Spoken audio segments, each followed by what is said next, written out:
प्रियं धर्म संस्थापकं वीरं कृष्णं वन्दे जगद्गुरुं।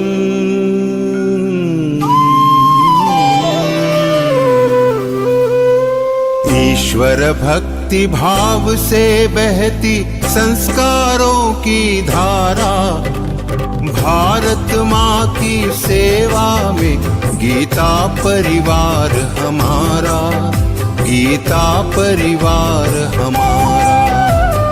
ईश्वर भक्ति भाव से बहती संस्कारों की धारा, भारत माँ की सेवा में गीता परिवार हमारा, गीता परिवार हमारा।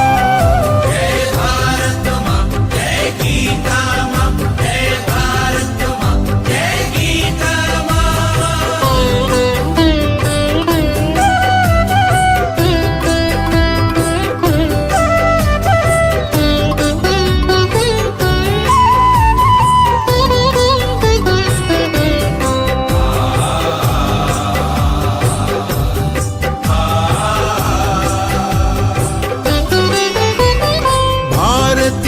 संस्कृति का वैभव जग में सबसे न्यारा। जय भारत माँ, जय गीता माँ, जय भारत माँ, जय गीता माँ। भारतीय संस्कृति का वैभव जग में सबसे न्यारा। ज्ञान और विज्ञान यहीं से सबने पाया सारा, सबने पाया सारा। कुछ भूलों से हारा फिर से जीते देश हमारा, गीता परिवार हमारा, गीता परिवार हमारा। जय भारत माँ, जय गीता माँ, जय भारत माँ, जय गीता माँ।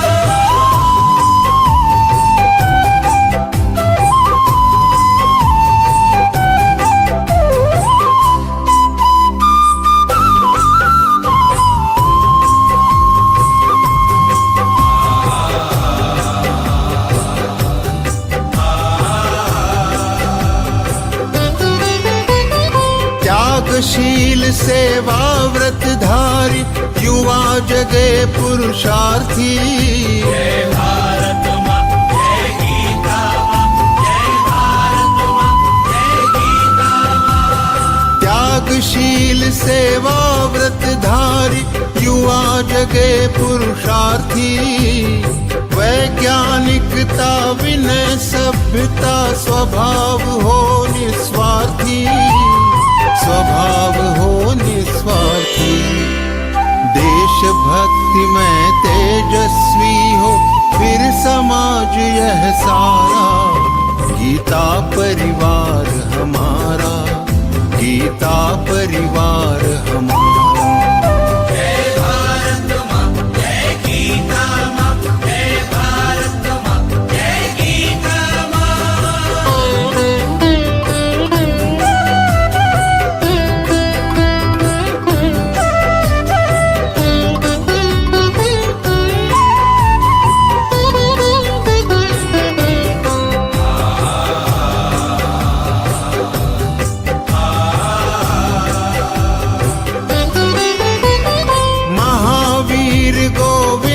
शिवाजी बुद्ध गगन के तारे।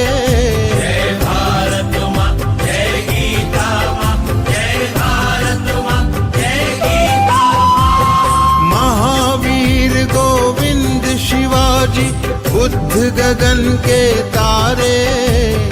परंपरा की पुण्य चेतना उर में हम सब धारे, उर में हम सब धारे। बाल हृदय में उसे जगाकर जगे देश यह सारा, गीता परिवार हमारा, गीता परिवार हमारा। जय भारत माँ, जय गीता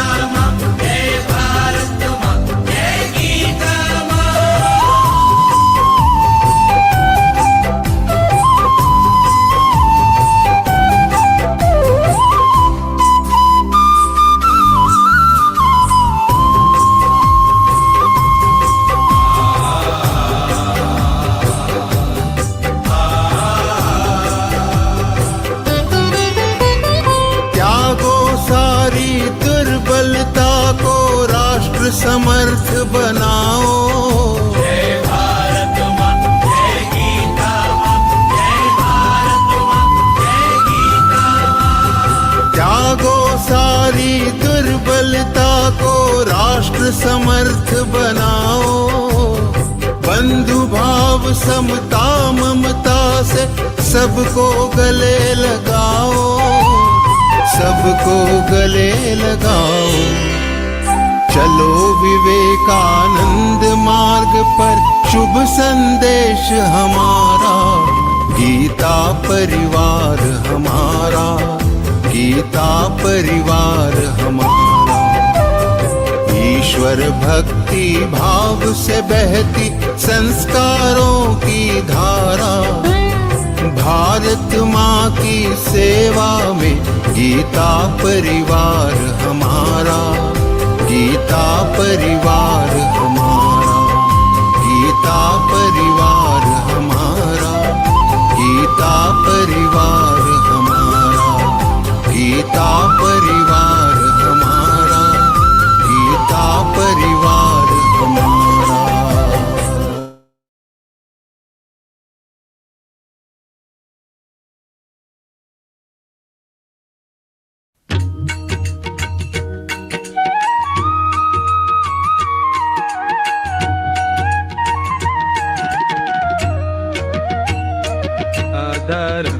मधुरं वदनं मधुरं नयनं मधुरं हसितं मधुरं हृदयं मधुरं गमनं मधुरम्। मधुराधिपतेरखिलं मधुरं, मधुराधिपतेरखिलं मधुरम्।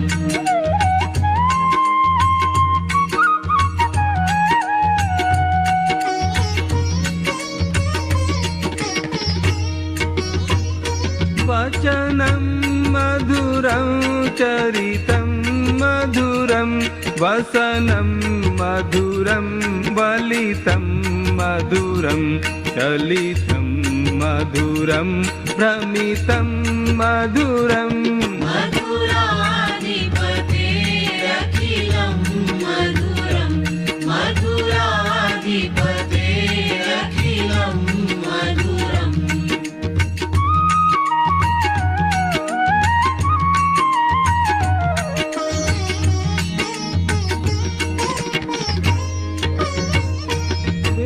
वेणुर्मधुरो रेणुर्मधुरः पाणिर्मधुरः पादौ मधुरौ नृत्यं मधुरं सख्यं मधुरम्। मधुराधिपतेरखिलं मधुरं, मधुराधिपतेरखिलं मधुरम्।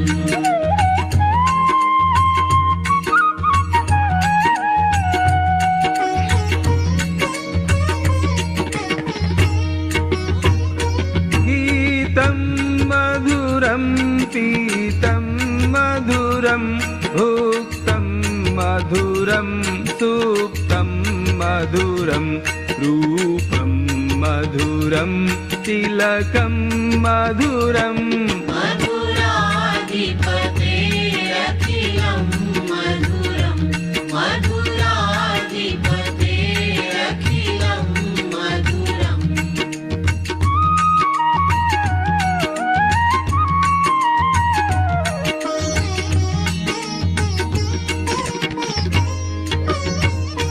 तरणं मधुरं तरणं मधुरं हरणं मधुरं स्मरणं मधुरं वमितं मधुरं शमितं मधुरम्।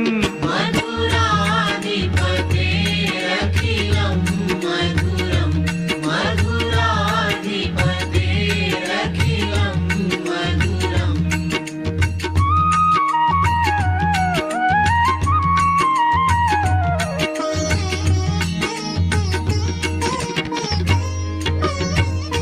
कुञ्जा मधुरा माला मधुरा यमुना मधुरा वीथी मधुरा सलिलं मधुरं कमलं मधुरम्। मधुराधिपतेरखिलं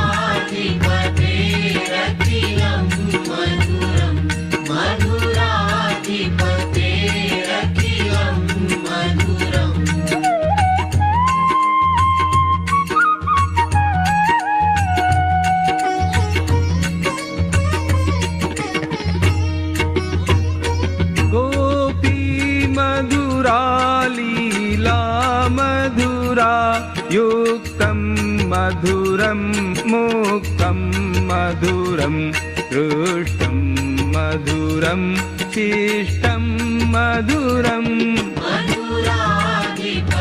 मधुराधिपतेरखिलं मधुरं मधुराधिपतेरखिलं मधुरम्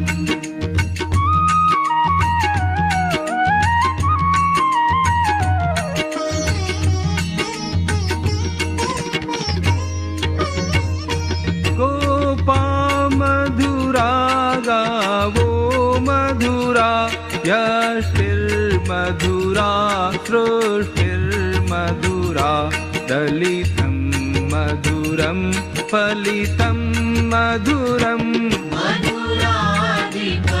मधुराधिपतेरखिलं मधुरं मधुराधिपतेरखिलं मधुरं मधुराधिपतेरखिलं मधुरं मधुराधिपतेरखिलं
वदनं मधुरं नयनं मधुरं हसितं मधुरं हृदयं मधुरं गमनं मधुरम् मधुराधिपतेरखिलं मधुरं मधुराधिपतेरखिलं मधुरम्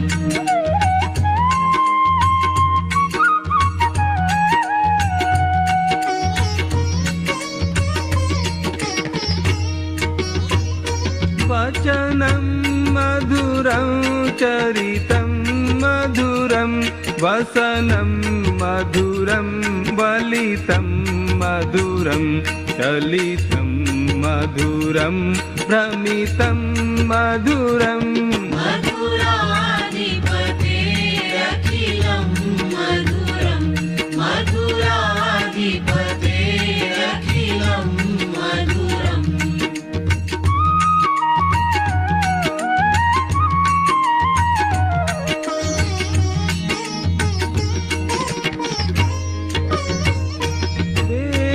वेणुर्मधुरो रेणुर्मधुरः पाणिर्मधुरः पादौ मधुरौ नृत्यं मधुरं सख्यं मधुरम् मधुराधिपतेरखिलं मधुरं मधुराधिपतेरखिलं मधुरम्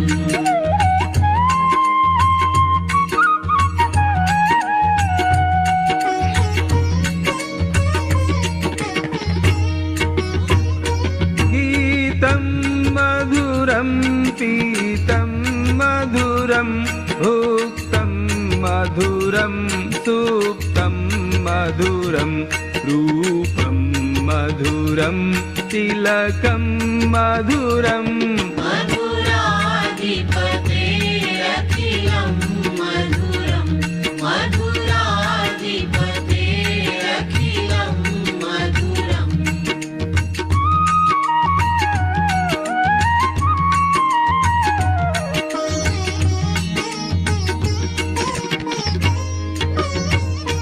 तरणं मधुरं तरणं मधुरं हरणं मधुरं स्मरणं मधुरं वमितं मधुरं शमितं मधुरम्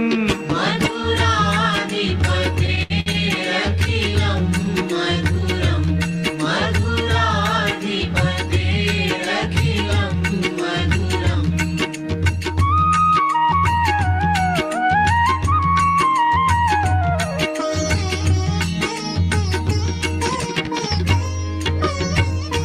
कुञ्जा मधुरा माला मधुरा यमुना मधुरा वीथी मधुरा सलिलं मधुरं कमलं मधुरम् मधुराधिपतेरखिलं मधुरं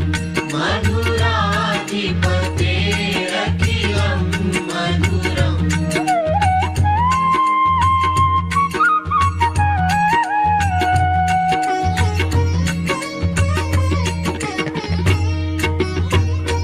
गोपी मधुरा लीला मधुरा युक्तं मधुरं मुक्तं मधुरं हृष्टं मधुरं शिष्टं मधुरम् मधुराधिपतेरखिलं मधुरं मधुराधिपतेरखिलं मधुरम्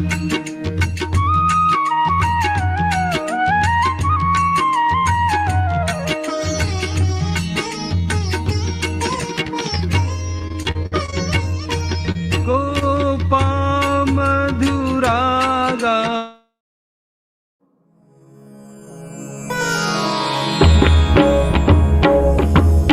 श्री गुरु चरण सरोज रज निज मनु मुकुरु सुधारी बरनउ रघुबर विमल जसु जो दायक कुफलचारी बुद्धिहीन तनु जानिके सुमिरौ पवन कुमार बल बुद्धि विद्या देहु मोहि हरहु कलेस विकार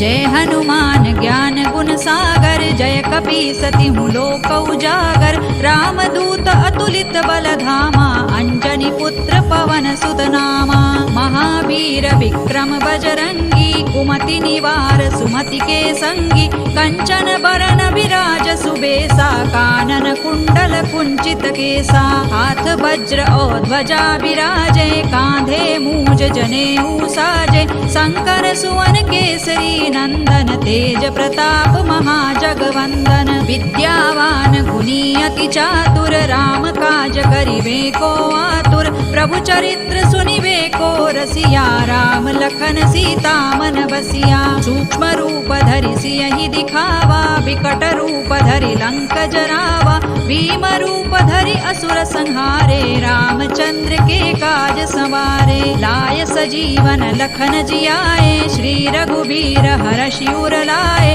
रघुपति कीन्ही बहुत बड़ाई तुम मम प्रिय भरतई सम भाई सहस बदन तुम रोजस गावे अस कहि श्रीपति कंठ लगावे सनकादिक ब्रह्मादि मुनीसा नारद सारद सहित अहिसा जम कुबेर दिक्पाल जहाते कवि कोविद कहि सकै कहाते तुम उपकार सुग्रीवहि कीन्हा राम मिलाय राजपद दीन्हा तुम्हरो मंत्र विभीषण माना लंकेश्वर है सब जग जाना जुग सहस्र जो जन पर भानु लील्योताहि मधुर फल जानू प्रभु मुद्रिका मेलि मुख माही जलधि लांघि गए अचरज नाही दुर्गम काज जगत के जेते सुगम अनुग्रह तुम्हरे तेते राम दुआरे तुम रखवारे होत न आज्ञा बिनु पैसारे सब सुख लहै तुम्हारी सरना तुम रक्षक काहू को डरना आपन तेज सम्हारो आपे तीनों लोक हांकते कांपे भूत पिशाच निकट नहीं आवे महावीर जब नाम सुनावे नासै रोग हरै सब पीरा जपत निरंतर हनुमत वीरा संकट ते हनुमान छुड़ावे मन क्रम वचन ध्यान जो लावे सब पर राम तपस्वी राजा तिनके काज सकल तुम साजा और मनोरथ जो कोई लावे सोई अमित जीवन फल पावे चारों जुग परताप तुम्हारा है प्रसिद्ध जगत उजियारा साधु संत के तुम रखवारे असुर निकंदन राम दुलारे अष्ट सिद्धि नौ निधि के दाता असवर दीन जानकी माता राम रसायन तुम्हारे पासा सदा रहो रघुपति के दासा तुम्हारे भजन राम को पावे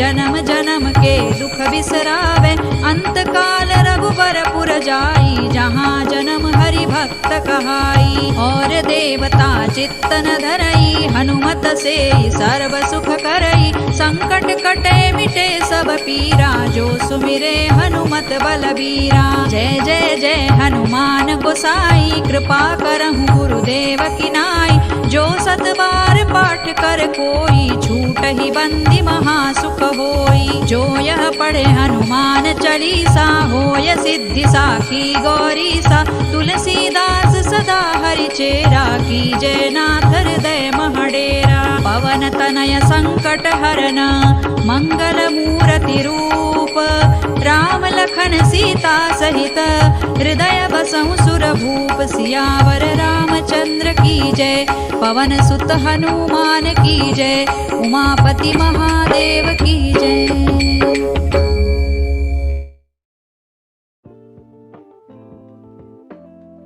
Jai Shri Krishna. In Zoom meeting, if you want to turn off the notification of Zoom chats, then click on the chats and then click on these three dots, turn off notifications, click on that, click on the mute option, and now chats notification will not disturb you. Jai Shri Krishna.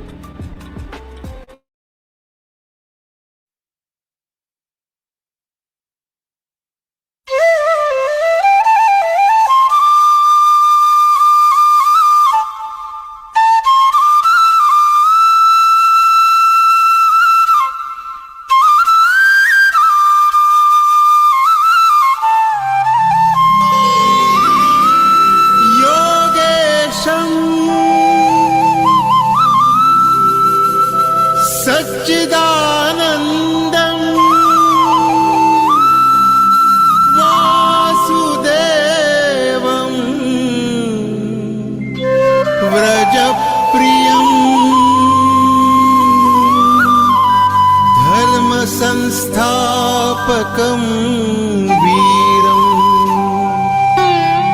कृष्णं वन्दे जगद्गुरुम्।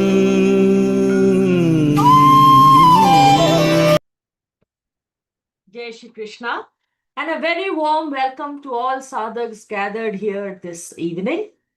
I start with my head bowed in devoted reverence on the lotus feet of Purushottam, Bhagavan Shri Krishna, and Param Pujya Swami Sri Acharya Govindev Giriji Maharaj. May we always have their guidance and blessings in our lives. Today, we have the fourth part of the Vivechan session of chapter 11, Vishwaroop Darshan Yoga.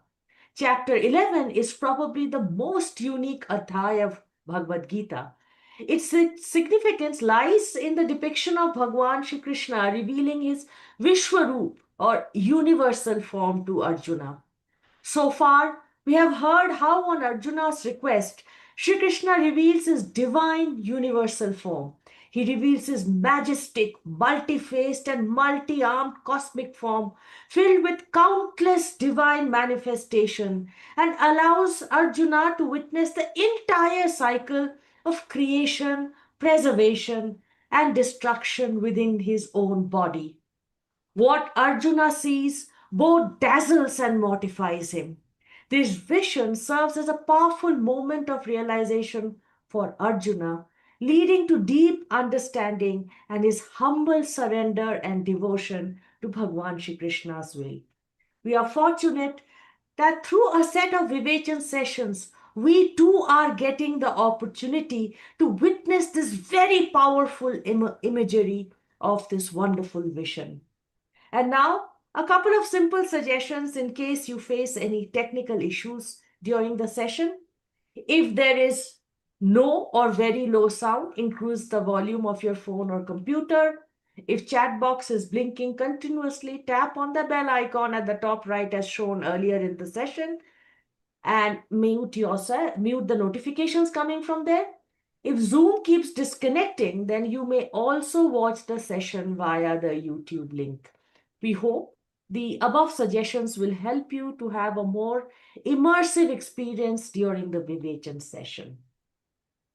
We all know that prayers are a natural mode through which our soul communicates its reverence, its devotion, and most importantly, its yearning to the Paramatma.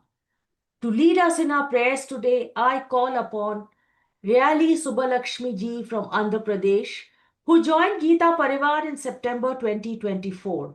Besides a personal sadhana where she has cleared the Jijyasu and Pathak exams, Ryali ji gives seva as a co-trainer and technical assistant.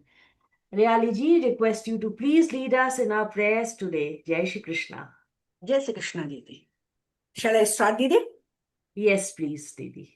Vasudevasutam devam Kamsachaणूरमर्दनम् Devaki Paramanandam Krishnau Vande Jagadgurum Krishnau Vande Jagadgurum.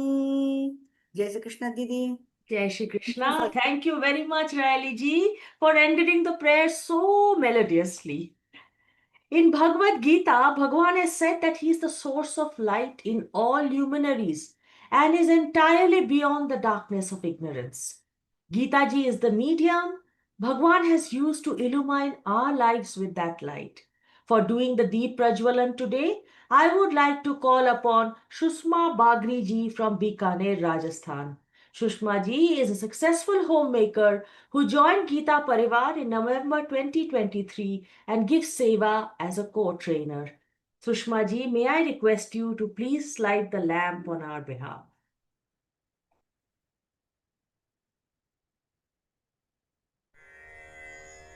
निषिद्धैरप्येभिर्लुलितमकरन्दो मधुकरैः करैरिन्दोरन्तश्छुरित इव सम्भिन्नमुकुलः विधत्तां सिद्धिन्नो नयनसुभगामस्य सदसः प्रकीर्णः पुष्पाणां हरिचरणयोरञ्जलिरयम् शरदिन्दुनिभां शुभ्रवस्त्रैरलङ्कृतां कलहंसकृतावासां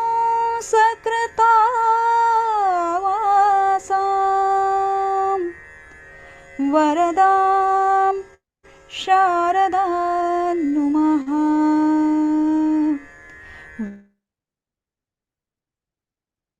Thank you, Sushma ji, for introducing us to your little Laddu Gopal. Thank you so much for lighting the lamp on our behalf. A quick note that the L4 grammar classes in various languages will be held tomorrow, that is Sunday, 12th of October at 9 a.m. and 11 a.m. It will be available both on Zoom and YouTube. You may want to join the class basis your preferred language, as a strong foundation in Sanskrit grammar helps us with correct pronunciation of the shlokas. And happy to let you know that our 43rd L1 batch starts on 31st of October.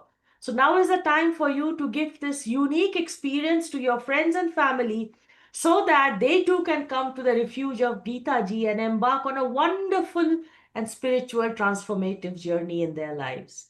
And now it is my profound honor to introduce our speaker this evening, Senior Trainer Vikas ji Vaidya. Vikas ji, with his deep study and knowledge, provides unique and valuable perspectives through innumerable commentaries on the Bhagavad-Gītā. A world traveler who has been an NRI for 12 years, Vikas ji is a polyglot speaking 6 languages, namely Hindi, Marathi, English, Indonesian, Malaysian, and Spanish. A bachelor in mechanical engineering and postgraduate diploma holder in business management, he runs an IT company in Pune. Over the last 5 years, Vikas ji has been chanting the entire 18 chapters of Bhagavad Gita every single day of the year. Besides his own personal sadhana, Vikas ji, as a senior trainer at Geeta Pariwar, serves in providing training and is involved in the process of selection and training new trainers. He is involved in teaching and conducting impactful Vivechan sessions on Vishnu Sahasranam as a member of the Pune chapter of Geeta Pariwar. He guides aspiring Geeta Vratis for the Geeta exam conducted by the Sringeri Peeth. He has himself aced the Geeta Kanthasthi exam at Sringeri Peeth, for which he was awarded the first prize at the hand of Param Pujya Jagadguru Shankaracharya ji. I now humbly request Vikas ji, through his wonderfully vivid portrayal of the events, to take us to the battlefield where we, along with Arjuna, are witnessing the incredible Vishwaroop of Bhagwan. Vikas ji. वसुदेवसुदं देवं कंसचाणूरमर्दनं देवकी परमानन्दं कृष्णं वन्दे जगद्गुरुं जय Shri Krishna to all. पूज्य स्वामी जी के चरण कमलों में कोटि कोटि नमन. We are discussing Adhyay 11, Vishwarupa Darshan Yoga. Last time we had discussed up to slok number 35. 35th slok was Sanjay narrating it to his king Dhritarashtra. Sanjay uvacha etachrutva vachanam keshavasya kritanjalirvevamanah kiriti namaskritva bhuya evaha krishnam sagadgadam bhita pranamya. So, describing the condition of Arjuna, that sagadgadam bhita pranamya. Further, now this slok 36, what we will start today, up to slok 45, these shlokas are called Kshama Prarthana Stotra. Kshama Prarthana Stotra. When inadvertently we commit some sinful act in our life, we pray to the God with these 10 shlokas, 36 to 45, Kshama Prarthana Stotra. 36 slok. Arjuna Vacha Sthane Rishikesh tava prakirtya jagat pravrushyatyanurajyate cha rakshansi bhitani disho dravanti sarve namasyante siddha sanghaha. O Hare Rishikesha, that is Lord Sri Krishna, it is naturally right, Sthane, it is naturally right that the world feels deeply rejoiced in your devotional praise. The Rakshasas, in fear, they dash helter-skelter in different directions. Rakshansi bhitan dishodravanti. They start running in different direction, helter-skelter, different directions. But the group of Siddhas bow down to you in deep reverence to worship you. Sarve namasyantire siddha sanghaha. Now in this shloka and in the next 10 shlokas, Arjuna makes tributes to Lord Shri Krishna's glories from various perspectives. He uses the word sthane. Sthane means properly in place. It is correct. Sthane meaning it is but apt, but natural. It is but natural that the people of the kingdom who accept sovereignty of their king delight in glorifying him. Suppose there is a kingdom, the people like the way king is functioning, so they glorify. They take delight in glorifying their king. It is also natural. It is also natural that those who harbor enmity towards the king fear him and flee from his presence. If they see the king, they start running up and down here and there to hide themselves. And it is natural for king's team of ministers to be deeply devoted to him. So there are two types of people. One, who are devoting, and those who are running here and there. Arjuna draws a parallel to this, saying that it is only appropriate, sthane, that the world glories their supreme Lord. The demons become frightened of him, and the saintly personalities offer devotional prayers to him. So both the worlds are described in this shloka. Now, which world would rejoice in the devotional praise of the God? Which people will rejoice? Those who are spiritually oriented, isn't it?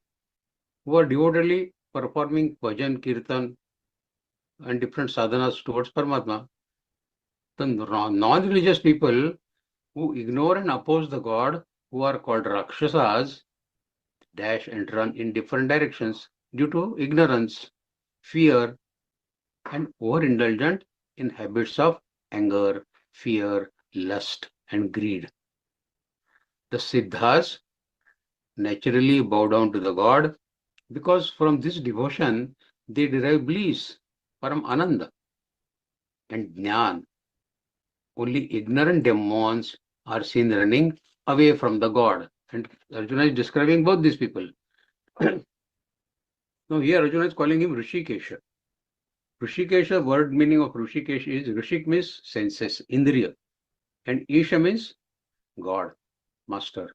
So Rishikesh, that means Rishikesh means the Lord of senses. It means that the Lord is the conductor of senses and mind.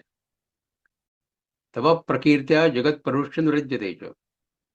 People of this world, by having disinclination toward the material world, chant names and glories of the Lord. Narrate his activities. Listen to these, his different names, his different leelas. By doing so, they are delighted. They find delight in doing this. It means that the people, by having an inclination for the world, material world, they develop attachment, aversion, etc. While by chanting the Lord's names and glories, they attain peace and delight. In a kingdom, for example, a just and mighty king ruled with fairness and strength. His praja, his people, loved him because he protected them, gave them justice, and ensured peaceful life for them. But thieves, criminals, and enemies, they trembled at the very mention of this king's name because they knew his power would destroy their wickedness. If we try to bring a parallel in today's life, We see the same thing happening today also in India. Modi ji, with his pro-Sanatan karmas activities, we pray him like God. He is the protector of Sanatan Dharma. So we pray him. Like those Siddha Sanghas, we pray him. But there are people like the Bangladeshis and Rohingyas who are illegal immigrants to this country, and their protectors, like some in West Bengal, some in other different places of the country.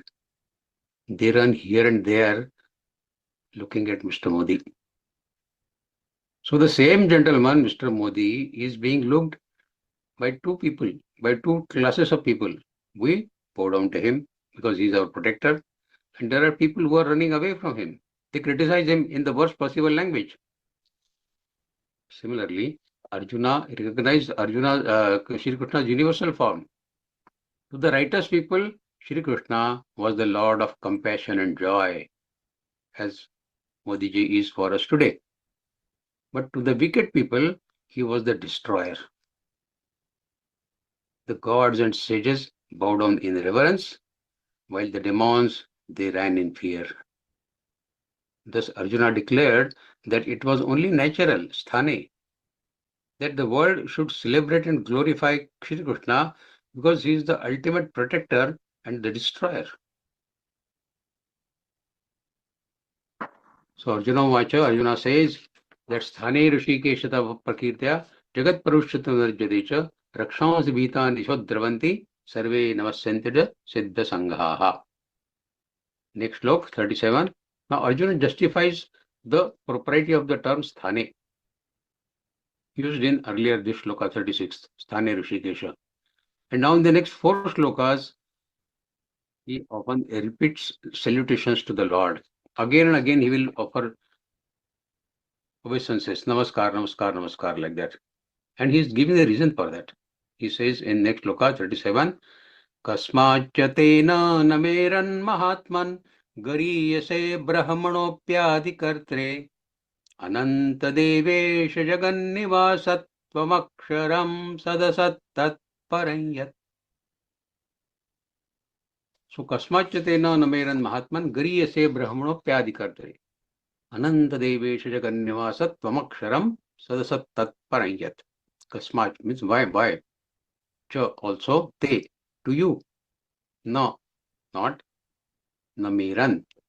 They should offer their pranam.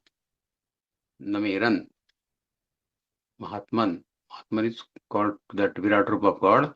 Gariyase. Gariyase, people who are better. Brahmana than Brahmadeva. Api. Although Adikartre. Adikartre, the supreme creator who creates the world. Adikartre. Ananta, unlimited.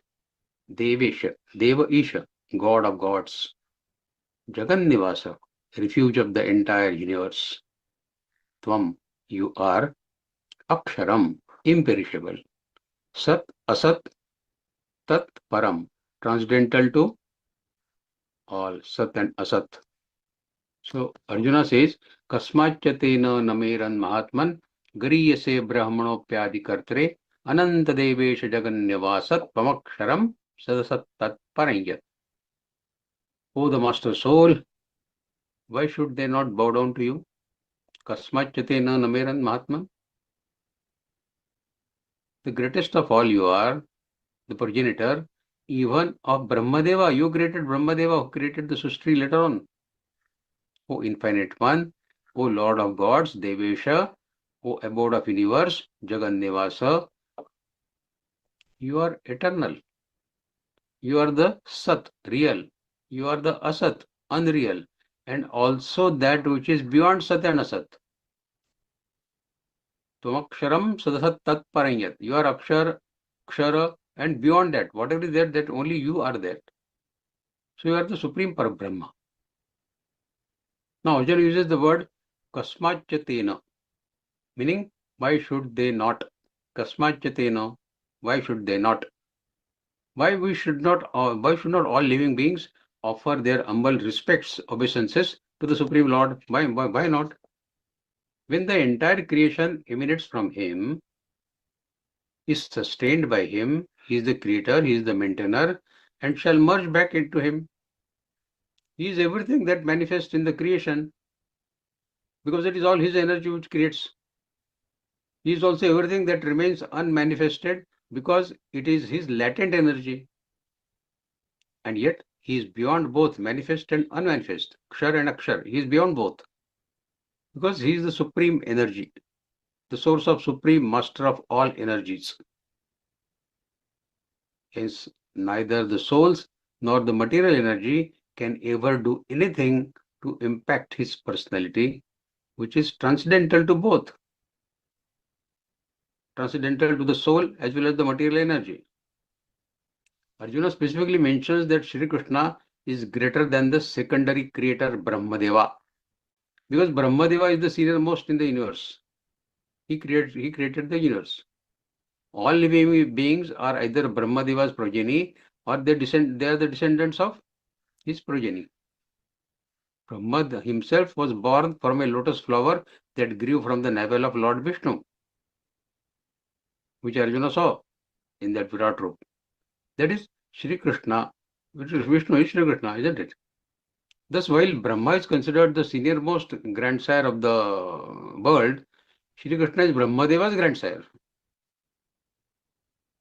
So it is apt that Brahmadeva should also bow down to him, because he is the father of Brahmadeva also, he is the creator of Brahmadeva also. So Arjuna is asking, Kasmachyate na nameran mahatman, why should not they bow down to you? Kasmachyate na nameran mahatman, gariyasya brahmano pyadi kartre. The Lord is the progenitor not only of the universe, but of the Brahmadeva himself, who created this universe.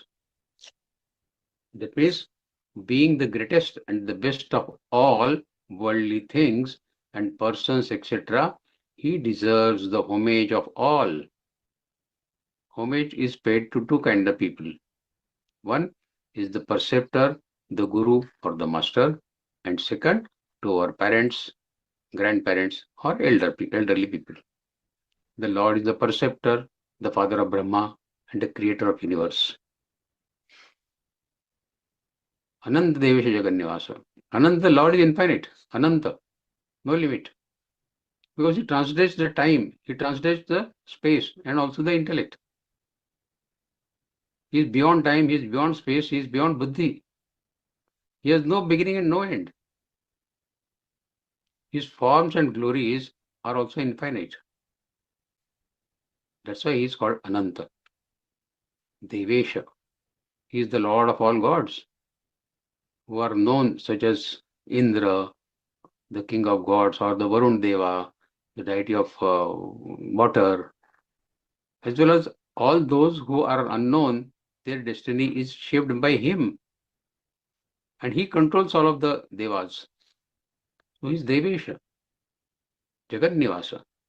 The Lord is the abode of all the infinite universes, because all of them are held in one of his fragments. We'll learn this in 10th Adhyay. Tamaksharam sadasat tatparanyat. The Lord is imperishable, Akshar. He is real, which never ceases to be, and he is also unreal, which has no existence. He is also the absolute, transcendental, who is beyond power of senses and mind and intellect. He cannot be described in any way.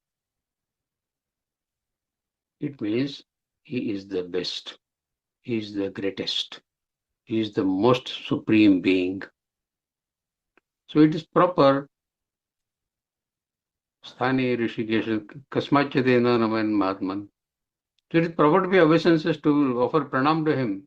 Why should one not? In a kingdom, for example, people admired the ministers, generals, and even the crown prince for their power and wisdom. But when they entered the royal court, they bow down to the king, because he is the supreme. Minister, generals, crown prince, they may be okay, great, fine. But when they enter the royal court of the king, all these people also bow down in front of the king, because they knew that all others derived their power from him, from the king. ministers, they derive their power from him. All the ministers, cabinet minister meeting is going on. All are sitting in the conference hall. When Modi ji enters the conference hall, everybody will stand up and pay respect to him. Because they know that they are in the place of minister because of him. So without the king's authority, the ministers were just ordinary men. In the same way, Brahma, the creator, Shiva, the destroyer, and Indra, the ruler of heaven, and all other demigods shine with power, but that power is only borrowed from the Supreme. Arjuna realized that Krishna was the very source of all, the eternal root from which every branch of creation arises. That is why he declared, it is natural, O Krishna, that everyone bows down to you. Even Brahmadev cannot be compared with you, because you are infinite. Brahmadeva is limited, his life is limited, his creations is limited, your creations are unlimited, your life is unlimited, you are Akshara. So this is the way Arjuna is describing the Virat Rupa of Lord Krishna. Next, 38. Tvamadideva Purusha Puranas Tvamasya Vishwasya Parannidhanam Vettasi Vedyancha Parancha Dhamat Tvaya Tatam Vishwamananta Rupa. Tvamadideva, Tvam Adideva, Tvam, you, Adideva. The original, the primordial supreme God is you only. Purusha, Purusha is personality. Purana, old, very old. Since when? Nobody knows. Purana. Tvam, you, Asya, of this, Vishwasya, of the universe. Param, transcendental. Nidhanam. Nidhanam is the place of refuge.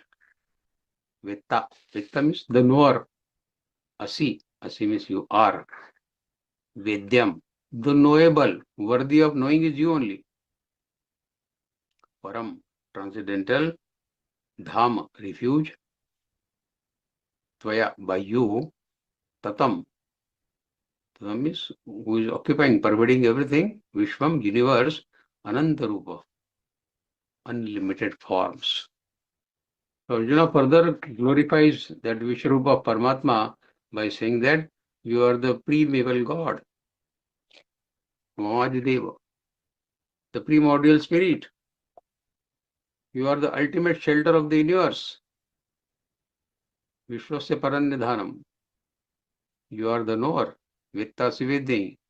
You are the knowable and the supreme abode. Paramdham. This universe is fully pervaded by you. Tvaya Tatam is fully pervaded by you. You being the infinite holder of infinite forms. Vishwarupam. You are the Vishwarup. So Arjuna addresses Sri Krishna here as the original divine person of this universe, of this cosmos. Adideva. The cause of all causes is Sri Krishna. Every object and every person has a cause or a source from which it comes into being, isn't it? What is our source? Why we have come into being? Our source of coming into being is our parents. We are here because of our parents, isn't it? Even Shri Krishna has a cause. Although he is God, he is an expansion of Lord Vishnu. So he also has a cause to come here. Lord Vishnu has become Shri Krishna. However, Lord Vishnu is the causeless. He is the Param. He is causeless. First cause of everything that exists. Shri Krishna has a cause. Lord Vishnu has no cause. Shri Krishna is omniscient, knower of everything. Further, he is also the subject of all knowledge. Śrīmad Bhagavad says, true knowledge is that which helps us to know the God. Rest all is information. True knowledge is that which helps us to know the God. And whatever work is done in the service of God, know that truly to be the karma. So that is the sattvic karma which which is done in the service of God. Whatever knowledge enhances our love for God, know that to be the true jnana. This is the definition given in Śrīmad Bhagavad. Tmadeva Purusha Purana. The Lord is the primal deity because He is the source of everything, sentient and insentient. He is called the most ancient person, Purana Purush, because He is the source of entire creation and is eternal. Mamasya Vishwasya Paranidhanam. He is the ultimate result of the entire universe. Because the entire universe emanates from Him, abides in Him, and merges into Him at the end. Vettasi. Vettasi means it is He who possesses real and full knowledge of the past, the present, and the future. And there is none who can be equal to Him in knowledge. Vidyam. He is only knowable by scriptures and by sense. And His knowledge is the highest goal of human life. That is the thing which is worth knowing. Only one thing which is worth knowing is Shri Krishna. Vidyam. Paramdham. He is the supreme abode. Attaining Him, there is no return and nothing remains to be done. Once you attain Him, you don't come back to this cycle of life and death. And nothing remains to be attained once you attain Him. If you know Him, nothing remains to be known. Nothing remains to be acquired. This supreme abode is called salvation, moksha, liberation, or the supreme state, Param Gati. That Gati, which is Param, because you merge with the God and then you don't come back. Brahma Bhuvana Luka Punaravartino Jana Mama Petya Kontiya Punarjanmana Vidyate. This we learn in 8th Adhyaya. Once you attain Him, Punarjanmana Vidyate. Anantarupa. His forms which He revealed in cosmic form are infinite, Ananta. Tvaya Tatam Vishwam. The entire universe is occupied by Him. He permeates every particle of the universe. Purana. No one is more ancient than the God. He is beyond time. Param Nidhanam. The universe may be endless, but it resides in the fragment of God. Ekamshena Sthito Jagat. We learned this in 10th day. So God has an infinite manifestation due to His Yogamaya. Yogamaya is His Prakriti. The ancient Purush is the soul element, which is birthless, deathless, and omnipresent. Adi Purush is the life element of the God. It never dies, because the gross body dies, it transmigrates. Supreme abode is that which is above the time, above the space, above the Prakriti. It is subject to change. All these things are subject to change. It is beyond change. The knower and knowable is God Himself. He knows and He is the one who is to be worthy of knowing. They are not two, because there is duality of the truth. God pervades to the totality. No bit and fraction about God. No bit and fraction of the universe can exist without Him. We should note here that Arjuna is now describing Shri Krishna's real absolute essence and not the one adored with crown, a fluid in his hand and the jewels, etc. So he's not describing the Krishna sitting next to him in a chariot as a chariot driver. He's describing the absolute real essence of Shri Krishna in this Vishwarupa. Thus first know that the absolute existence, the absolute truth, the Tattva, which is the absolute. Then know you. First know the Tattva, what is Param Tattva. Then try to know yourself, what you are. And finally see if there is any difference between you and that Param Tattva. What is the difference between that Param Tattva and you yourself? This is the procedure of knowing. And in order to get this high level knowledge, the seeker, the devotee, first needs to prepare the base. This is the reason why most of the sadhus and sages and teachers, they advocate devotion to the Lord. Because it will be only devotion to the Lord which will qualify you to attain this Gyan. We are trying to do it by learning Gita, isn't it? do mantra chanting, visit temples, do charity, follow dharma, perform yoga, and so on and so forth. Many methods. They generally preach only this much, because they know that masses are not yet ready for the Param Jnana. So the gurus, they teach you up to these steps only. That do mantra chanting, offer your bhakti, devotion to the God, go to the temples, do charity, follow dharma, perform yoga, and so on. Because beyond that, we are not ready yet. The gurus also know that we are not ready beyond these steps.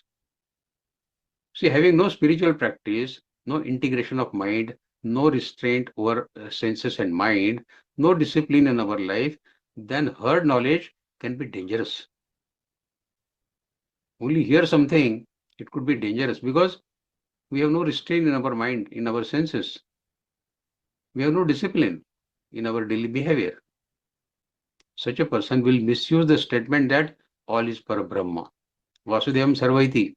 A person who knows half, he may misuse this statement that Vasudevam Sarvaiti. If everything is Parabrahma, then what is needed for doing asana, pranayam, or mantra, or japa, or seva? Everything is Parabrahma, no? Instead, why not spend time in disco parties? Everything is Parabrahma. Parabrahma is there in disco party also then. Feasting on meat or liquor, that is also Parabrahma. No? People may say this. The Vasudevam Sarvaiti, so Vasudeva is there in that liquor party also. The ignorant with half knowledge may thus counter. Half-baked knowledge is indeed very, very, very dangerous. So keep on treading on this path, one step at a time. Keep on practicing the precepts with sincerity and regularity. And then a day will come when the shlokas of Gita will awaken you, will shake you, will awaken you when they start becoming your own experience in life. Satsanga, seva, mantra chanting, mantra japa, charity, purification of mind. All these are the ways of distilling, refining our intellect, polishing it to such an extent that the Supreme Divinity gets reflected in that shining intellect clearly. So we have to refine our intellect first to see the God. A traveler once entered a vast forest. He saw countless trees, big, small, flowering, fruit-bearing, all sorts of trees in that big forest. Birds lived in those trees. Animals found shelter under those trees. People used their wood and fruits. But when he asked, who provides for all these trees? Who takes care of all these trees? And the wise guide who was with him, he said, it is the soil beneath the tree. From it, every tree has grown. Everything is sustaining because of that soil. And ultimately, they will all return to that soil only. Similarly, Arjuna realized that Krishna is like the eternal ground of existence. All beings, all gods, all knowledge, all creation arise from him, rest in him, and finally dissolve back in him. He is the ancient root, the timeless person, the supreme refuge in whom everything lives and moves. Arjuna's description of the cosmic form of Shri Krishna from Shlok 36 to 38 is full of such magical words. It is such a thrilling vision Arjuna is showing us that even hearing about it makes us long for it. We also want to experience that, what Arjuna has experienced. This is the thing that comes to our mind when we read this wonderful description which Arjuna has made. When we hear these words of Arjuna, who has actually been granted this awareness, this spiritual vision, our longing becomes intense to realize that Paramatma. Arjuna has seen, he has experienced, why can't I? Why can't I? We light our torch from Arjuna's magical description description of the Lord that he is giving in this Virat Roop, Vishwarupa Darshan. Because he has the burning love for Shri Krishna. So if we develop that kind of burning love for Shri Krishna like Arjuna had, and we light our torch from Arjuna's magical description on these shlokas, probably we may go nearer and nearer to the divinity, nearer and nearer to the Lord Shri Krishna. So this is the purpose of Bhagavad-gītā or entire this adhyay, that we need to realize this God in our life. Next shloka. आयुर्यमोऽग्निर्वरुणस्य शाङ्गः प्रजापतिस्त्वं प्रपितामहश्च नमो नमस्ते सुसहस्रकृत्वा पुनश्च भूयोऽपि नमो नमस्ते. Now this is namaste, namaste, namaste. You will see many things. आयुर्यमोऽग्निर्वरुणस्य शाङ्गः प्रजापतिस्त्वं प्रपितामहश्च नमो नमस्ते सुसहस्रकृत्वा पुनश्च भूयोऽपि नमो नमस्ते. Vayu is the air, the wind. Yam, the controller of death. Agni, the god of fire. Varuna, the god of water. Shashang means the moon. Prajapati, the Brahmadeva. Tvam, you. Prapitamaha, the great grandfather. Prapitamaha. Nama, my respect, I bow down. Nama, again respect. Te, to you. Astu, let there be. Sahasrakritva, 1,000 times. Punascha, again. Bhuya, again. Nama, offering my respect. Nama te, offering my respect to you. So again and again he is bowing down to Lord Shri Krishna. Vayuryamognirvarunasya shanga prajapati swam pravitamahascha namo namaste sahasrakritva punascha bhuyopi namo namaste. You are Vayu. You are the wind god. You are Yama. You are the death, god of death. You are Agni, the god of fire. You are Varun, the deity of water. You are Shashank. You are the moon. You are Prajapati, the creator Brahmadeva. Thus, I offer my humble salutation, pranam, obeisances to you 1,000 times, again, and yet again. By experiencing this profuse reverence towards Sri Krishna, Arjuna is offering repeated obeisances. Sahasrakritva, 1,000 times, and 1,000 times again. In Diwali, we make different types, sizes, shapes, colors of sweets. कोई लड्डू बनाता है, कोई जलेबी बनाता है, कोई करंजी बनाता है, कुछ और बनाता है, बर्फी बनाता है, पेड़ा बनाता है. The sweetness is one thing that is common in all the sweets, isn't it? Similarly, the celestial gods have their distinct personalities, unique set of duties to discharge in administration of this world. However, the same Paramatma sitting in all of them manifests the special powers they possess. So whether you talk of Vayu or Yama or Agni or Varuna or Shashanga or Prajapati, they all derive their sweetness, their power from Shri Krishna. Consider another example. Varieties of ornaments are made from gold. They have their distinct individuality. Ring, bracelets, chain, everything. Yet they are all gold.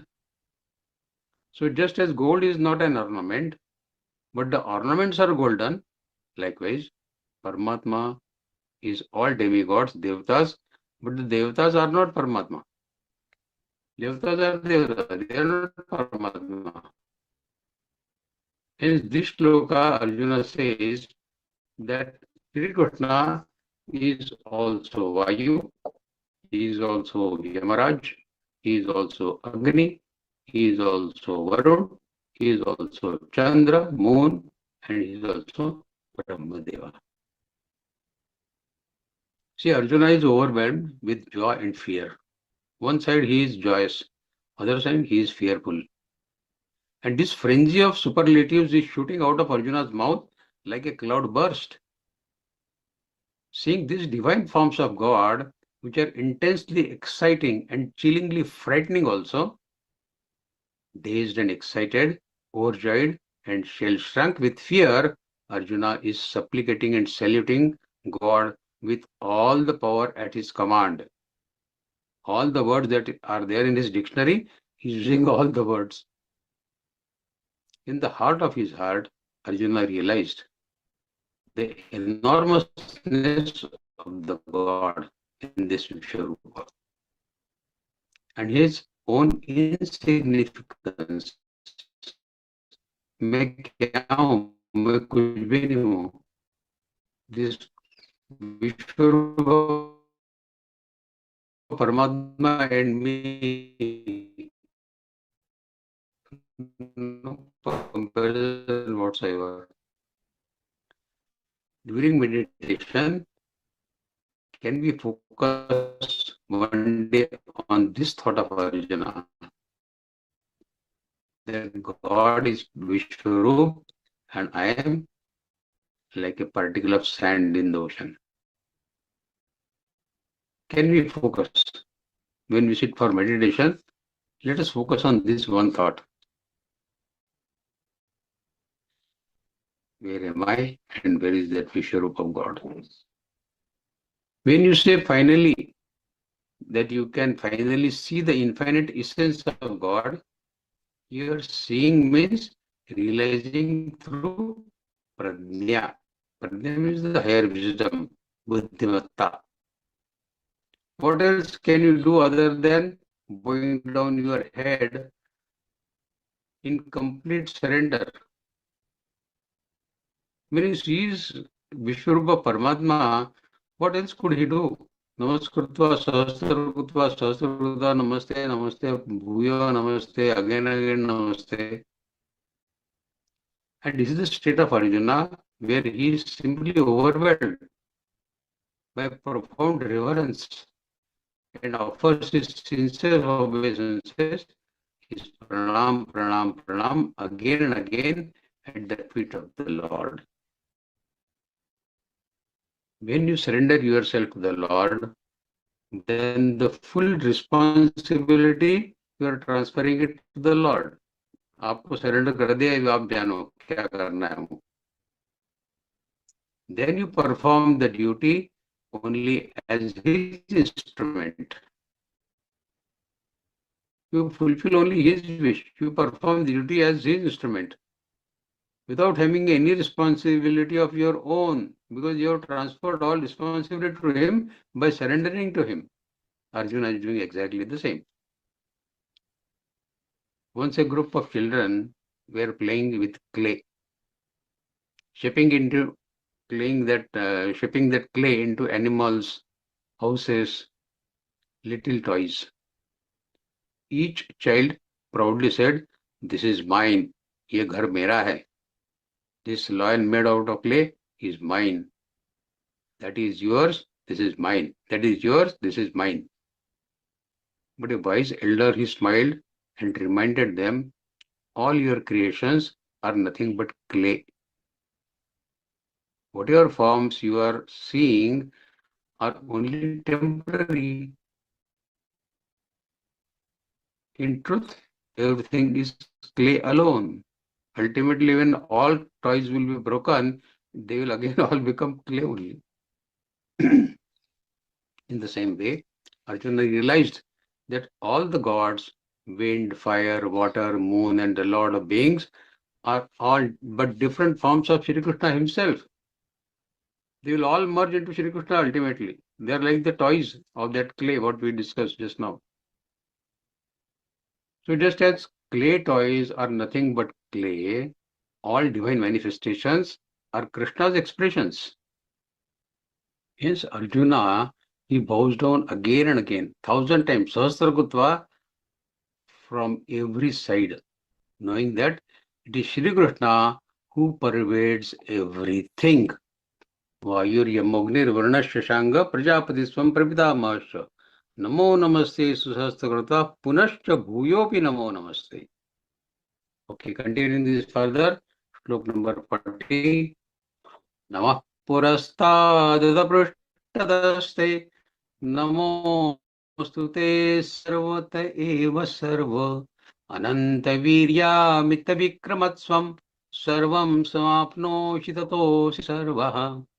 So the Namaskar Prakaran, Namaskar chapter is still continuing in this slok also. Namo. Nama is offering obeisances. Namaskaram. Purastat, from the front. Atha, also. Prushthat. Prushthat means from the backside, from behind. Te, to you. Nama astu. I offer my respect to you. Nama astu. Te, to you. Sarvata, from all sides. Sarva, because you are everything.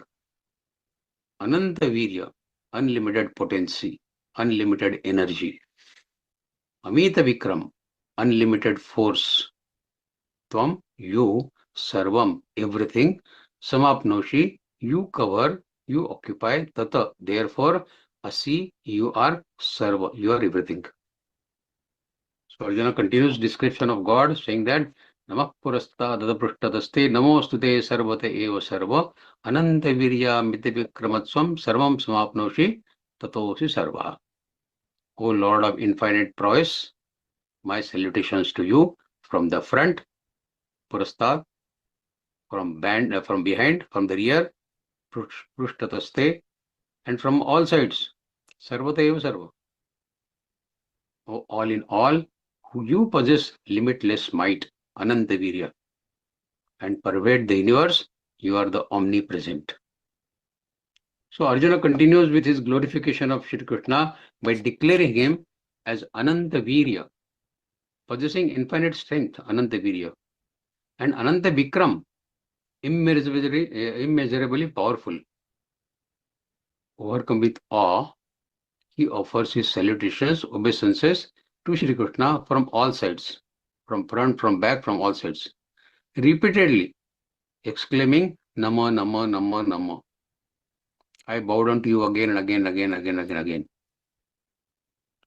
In the climax of meditation, those who are practicing meditation, they will know it, that in the climax of meditation, which we call it Samadhi, when the mind becomes still and the ego is silenced, we shall see the Lord everywhere around us, enthroned in the heart of every creature. In Hindu religion, we have several stories to help us understand this experience, that Lord is everywhere. The story of Lord Hanuman is known to all. When he was caught by Ravana, Ravan was terribly impressed with Hanuman's devotion to Sri Ram. To test him further, Ravan took a pearl necklace from his neck and offered it to Hanuman to try and buy his allegiance, trying to give him bribe through that necklace. But Hanuman bites one or two pearls and throws it back, throws the necklace back, throws it out of window. Ravana, though very outraged that I offered him necklace, he chewed it and threw it back, threw it out of window. What is this? He asked Hanuman, don't you know that necklace is very, very, very, very expensive? Kitna amulya tha wo necklace, what I offered to you? Hanumanji replied, for me, everything is worthless if it does not enshrine the Lord, Sri Ram. I bit the pearls of that necklace and saw that Lord was not there in those pearls. So I threw it. I don't want anything whereas Sri Ram is not there. Ravana asked, then where is your Lord? If you don't find this pearl, where is your Lord? And Hanuman, in answer, ripped open his chest and revealed his heart, where Ram is enshrined in all his splendor. This story we know since childhood. Those who have seen that movie Ramayana, they also see this on the screen.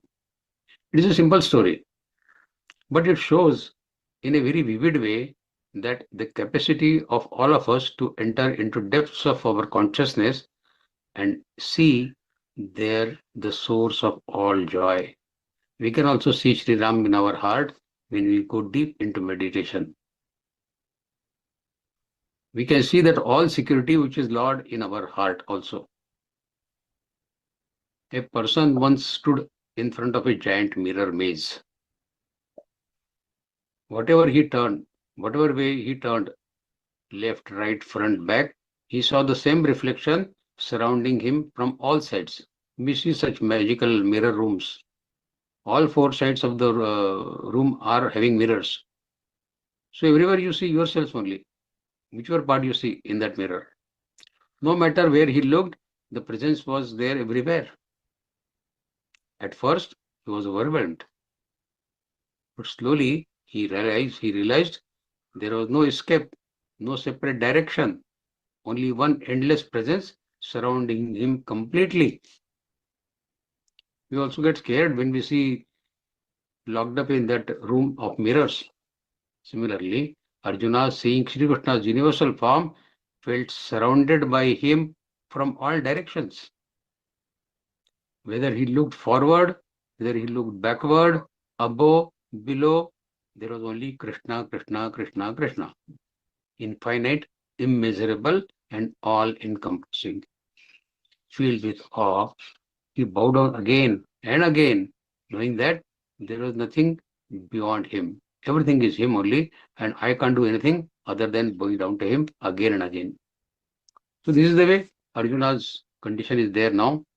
Further he describes, Shlok 41 and 42, they are connected, so we read this together. Sakheti matva prathavam yaduktam, he Krishna, he Yadav, he Sakheti, ajanata mahimananta vedam, maya pramadat pranayena vapi. And 42nd, yacha vahasarthamasat krutosi, viharashayyasana bhojaneshu, eko tavapyachyutatat samakshan, tatkshamay tvamaham aprameyam. Now he says, regarding you merely as my friend, Sakheti, I thought you are only my Sakha. So I regarded you as my friend only. Regarding you merely as my friend, not knowing your divine existence, your divine essence, I have imprudently addressed you, Hey Krishna, O Yadav, O friend, O Sakha, not knowing your greatness. I did not know, Ajanata, I did not know. Your transcendental glory, I did not know. In whatever way I may have disrespected you, but it was unknowingly, I did not know. In the latter vein, jokingly, while relaxing together or at meal times, alone or amongst many people, many occasions we were together, no? We joked with each other. Without knowing that you are God, you are Supreme Lord, I was cracking jokes with you, as if you are same like me only. At many times we are taking meals, many times we are together, many times we are alone, only two of us. I thought you are as ordinary as me. Please forgive me for all this, O Krishna. I did not know the greatness of your nature, unchanging and imperishable that you are. I did not know you are actually Yogeshwar, the Supreme Yogi. Jnaneshwar, the Supreme Jnani. I did not know all this. When we are discussing Shlok 24th, Navasprushantipta Maneka Varnam Vyattananandipta Vishala Netram Truštva Hitvam Parabhatadantaratma Dhutandamindami Shavincha Vishnu. We discussed few points that time. When the love swells immensely, it makes the lover forget the formal position of the beloved. When the love is supreme, we don't mind who is with whom we are loving. We fall so much deeply in love with him. Thus, in his extreme love for Sri Krishna, Arjuna had shared many intimate, memorable moments with him, blissfully oblivious of his supreme position, without knowing his supreme position. Now, after seeing his Vishnu Rup and Vishwarup, which he saw, the cosmic divine form of the God, Arjuna, remembering his past behavior, he is now remembering what kind of words I have used for Sri Krishna, Sakha, Yadav, Krishna, whatever I have said. Was it right? His interactions with the Lord he is remembering, during which informally jokes, mutually irritating instances of behavior and indulgences must have been a commonplace. This happens between two good friends, isn't it? आजकल तो लोग two good friends, they even abuse each other in the worst possible language, but they are friends, they don't mind. So he now is feeling regretfully uncomfortable. क्या हो गया मेरे से ये? What did I do? My God. He's feeling very, very uncomfortable. That's why these shlokas 36 to 45 are Kshama Prarthana. He is asking Lord Krishna to forgive him for whatever he has done. Arjuna must be amazed at his own ignorance that during his long association with Shri Krishna, he could not even once imagine or feel the vast divinity of the Lord of his close friend. He is feeling deeply embarrassed that he has been calling Shri Krishna by his name. Hey Krishna. Those who are pujaniya for us, who are venerated for us, are not called by the first name. We never do that, isn't it? I remember sometimes when we met Swamiji in Dharmashri in Pune, one gentleman was talking to us and he was referring to Swamiji, Pujya Swamiji, as Kishorji Vyas, Kishorji Vyas. 2-3 times he said by his name, Kishorji Vyas. We felt very offended. Swamiji is so pujaniya for us, and you are taking his name and calling him like this.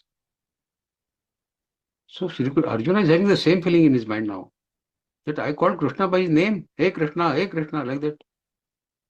Arjuna is worried that due to excessive familiarity with Shri Krishna, he had put himself on equal status with God. What a great mistake I have done. And had rudely, inappropriately addressed him as O Krishna, O Yadav, O friend, O Sakha, like that. He implores forgiveness now for whatever he may have done in forgetfulness of the divinity of Shri Krishna's supreme personality.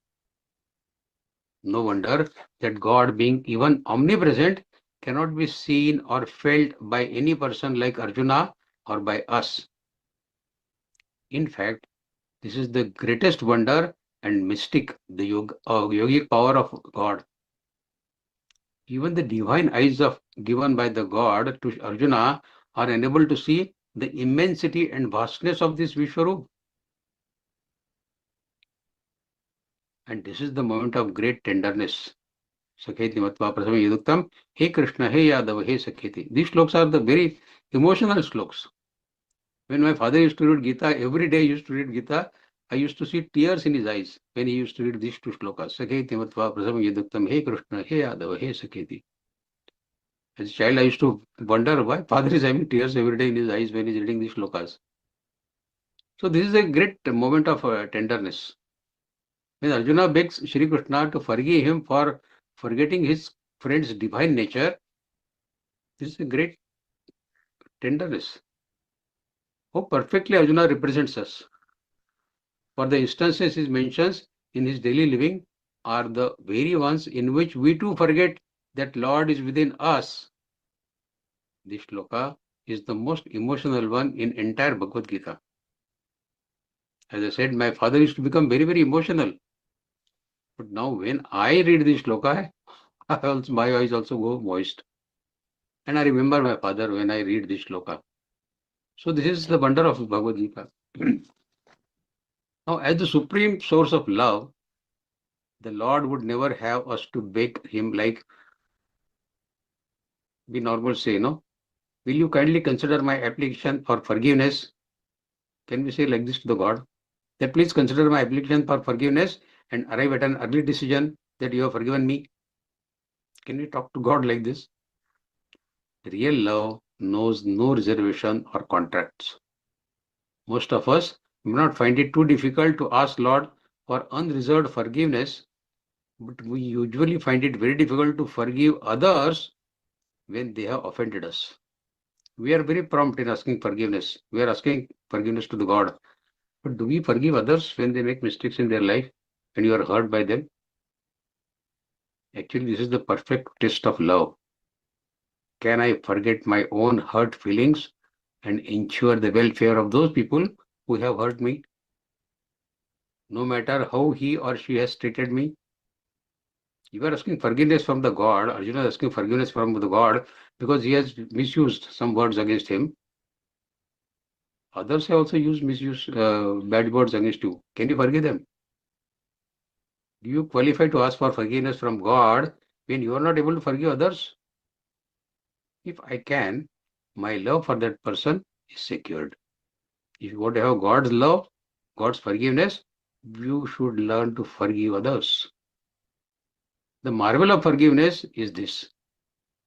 When we can completely forgive someone for the tantrums that they threw, loving them even little more because we saw they really need our support, we are at the same time beginning to forgive ourselves for every tantrum that we have ever thrown toward others. Same kind of behavior we also have done many times in our lives. You see how practical a step it is to take. All those other people may long since have forgotten what we did and said to them. Maybe they forgot also if we have used some bad word against them. Maybe some of them did not really care much in the first place. When we are talking bad words, they did not bother also. But deep in our minds, we remember that we have used some bad words against these people. Every storm has burst a little hole in our consciousness. Every bad word that we utter, it creates a small hole in our consciousness, through which angry thoughts, angry words, and angry acts gradually seep into our daily life in our subconscious. In this sacred act of forgiveness, we are amending.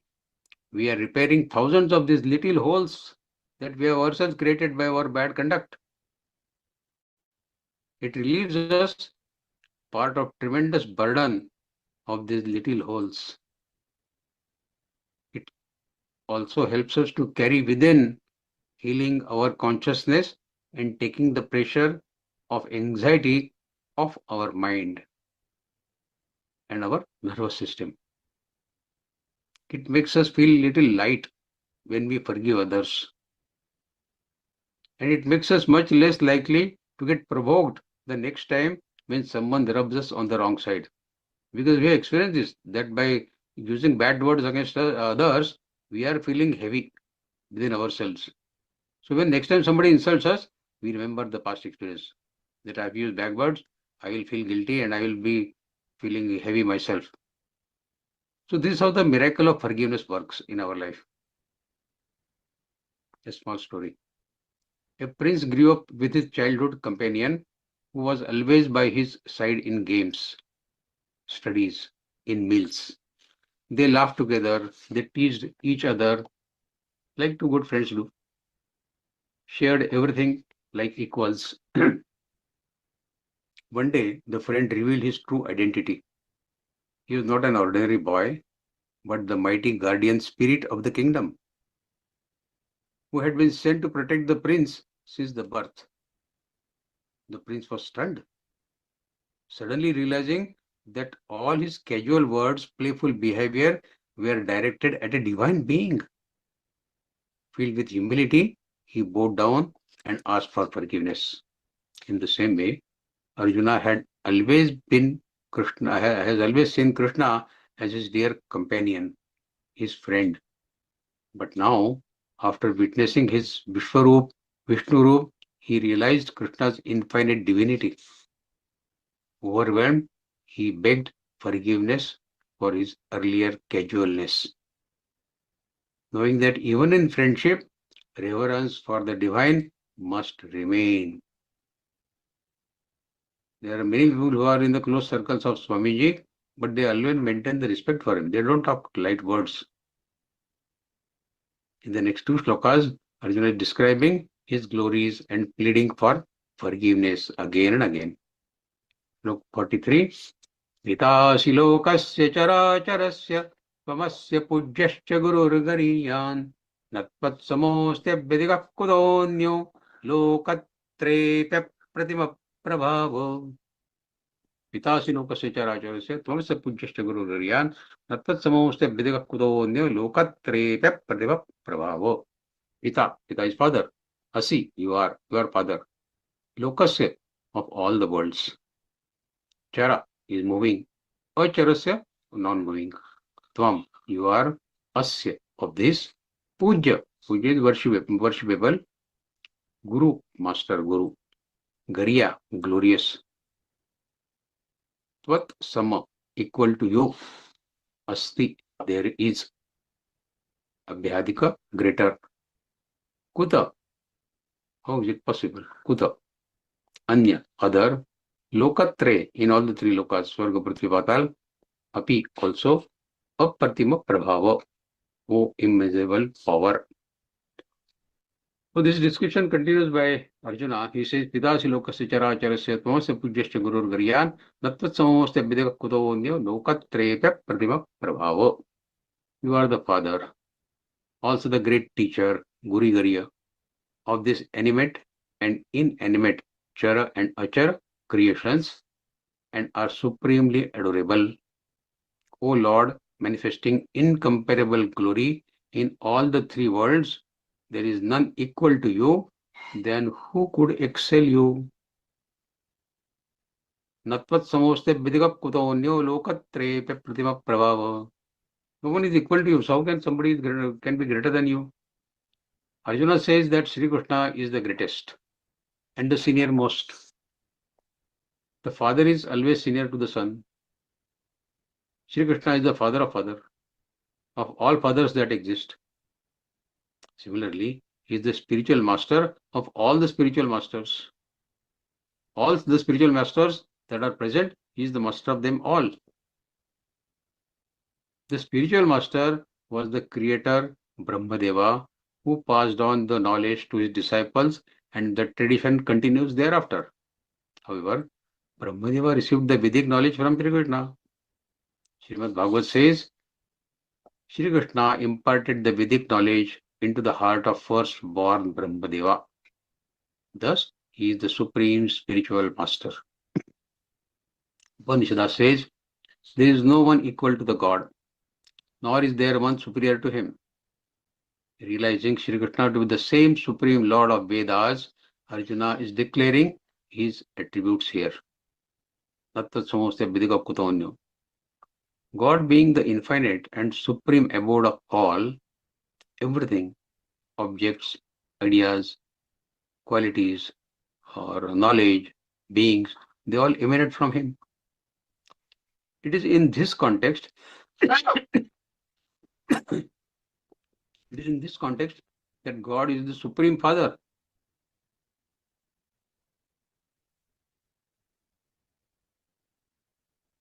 And supreme teacher of all this time, space-based world. Therefore, how can anyone be compared to him? Nobody can be compared with him. Arjuna, from the worldly point of view, by regarding the world as existent, says, there is none equal to you. Then who could possibly excel you? Arjuna, probably being overwhelmed, makes a logical error here. When there is no one else besides the God who exists, there is no question of anyone being equal to him or greater than him. Everything is God only, no? So how can there be any question of somebody getting equal to God? That if somebody is equal to God, that means there is somebody other than God existing, which is not fact. So this question is, Arjuna is overwhelmed, so he is expressing this, but there is a logical error in this. That there is nothing other than God existing. So how can there be anything equal to him? Forget about excelling him. Once a group of students studied under a great teacher. This teacher was not only their guide in knowledge, but also their caretaker. In old days, it used to happen, no? People used to stay in Guruji's ashram. So he used to give them knowledge and also take care, used to take care of them, feeding them, disciplining them, shaping their lives. Some children loved him like father, others revered him like a guru, and still others looked up to him as their leader. One day, a wise visitor remarked, do you see, this teacher is not just your guru, but also your father, your protector, your guide. In truth, there is none greater than him in your lives. In old days, when Shishas used to go and stay in Guruji's ashram, this is what it used to happen. Similarly, Arjuna, seeing Krishna's divine form, realized that Sri Krishna is all in one. He is the father who nurtures, he is the teacher who imparts wisdom, and the Supreme Lord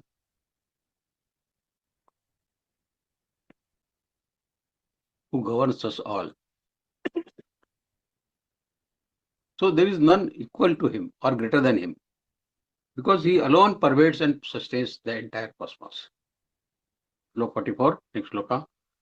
Tasmat pranamya pranidaya kayam prasadayetva mahamisha medyam piteva putrasya sakheva sakhya priya priyaya rasideva sudhum. Tasmat. Tasmat means that's why, therefore. Pranamya, going down, offering obeisances. Pranidhaya, laying down. Kaya is body. Prasadaye, to beg mercy. Tvam, from you. Aham, I. Isham, to that Supreme Lord. Idyam is worshipable. Pita eva, like father. Putrasya, with a son. Sakha eva, like a friend. Sakhyo, with a friend. Priya, a lover. Priyayaha, with the dearmost. Arhasi, you should. Deva, my lord. Sudhum, tolerate. So now Arjuna is pleading. He asked for apology from God that he used Hey Krishna, Hey Yadav, Hey Sakhi, all that. Now he is saying, therefore, O adorable Lord, bowing down deeply and prostrating before you, Saktang Namaskar, laying flat on the ground, facing downwards, that is Saktang Namaskar, I implore you to forgive me. Bear with me, O Lord, as a father with son, as a friend with a friend, and as a lover with his beloved.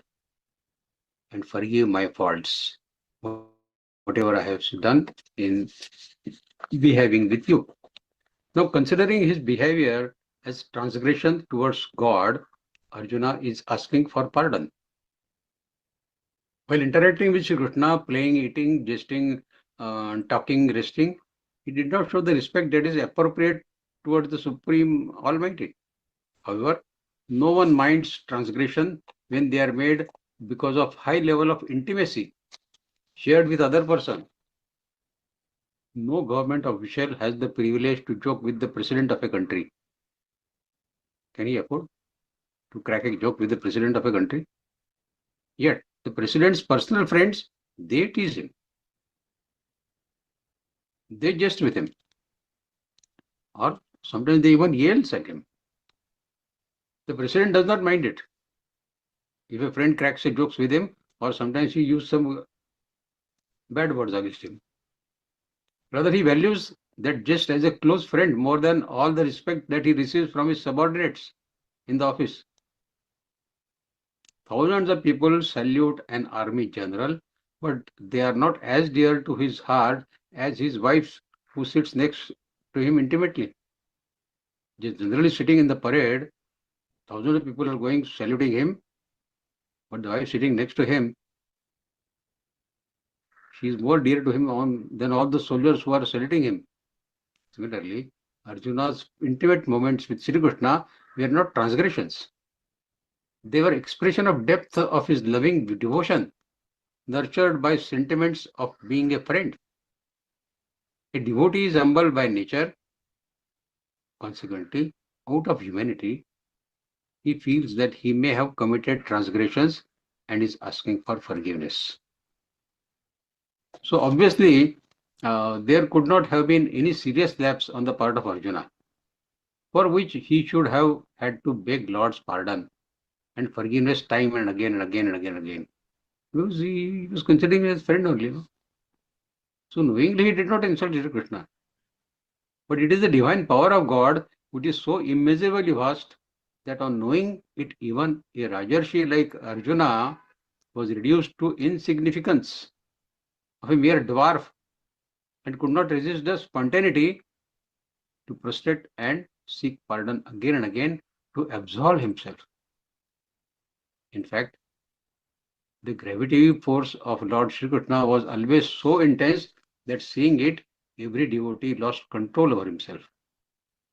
In Lord Krishna's childhood, the gopis of Vrindavan were so mad to have mere glimpse of his presence. In this world, there are mainly three relationships in which a person can take liberties in good faith with the object of his liking and love. 1. Son and father relationship. 2. Husband and wife relationship. And 3. Friend and friend relationship. That is why all these 3 instances are quoted here in this shloka by Arjuna. Pitasi lokasya charachara, or this, what shloka we read just now. Tasmat pranadaya prasadaye tvam vishavidam pite vaktarasya sagyo sakyu priya piyarasya devasodam. So these 3 instances are quoted by him. In simple sweet words of a child, Arjuna goes on asking the Lord to forgive his lapses. You are my father. Does not a father forgive his child when he makes a mistake? Father ignores when the son comments on father's poor knowledge, say about computers or a mobile. A group of friends is there at home and the son talks to his father, "Kya baba, aapko itna samajh mein nahi aata kya? How to use computer? How to read a letter on PC? You don't know how to use mobile, how to send messages. You don't know how to edit the messages, how to delete the messages." But the father doesn't mind this. It is a beautiful example of parent-child relationship which teaches, which each of us can have with the Lord. A young boy once misbehaved, breaking his father's precious tool while playing. Fearing punishment, he begged, but soon returned with tears, holding the broken piece of that instrument in his hand. The father looked at his son's innocent face and instead of anger, embraced him with love, saying, "My child, your mistake is small compared to the bond of love that we share." In another instance, a friend offended his closest companion with harsh words spoken in haste. Sometimes ho jata hai na. Later he bowed down his head and asked forgiveness. The true friend, valuing love over the ego, forgave him at once. Similarly, lovers also sometimes quarrel. प्रेमिका में से झगड़ा हो जाता है प्रेमिका कई बार, but love brings them back together in forgiveness. Arjuna, overwhelmed by Krishna's divine majesty, realized his own smallness. With folded hands, he prayed humbly for forgiveness.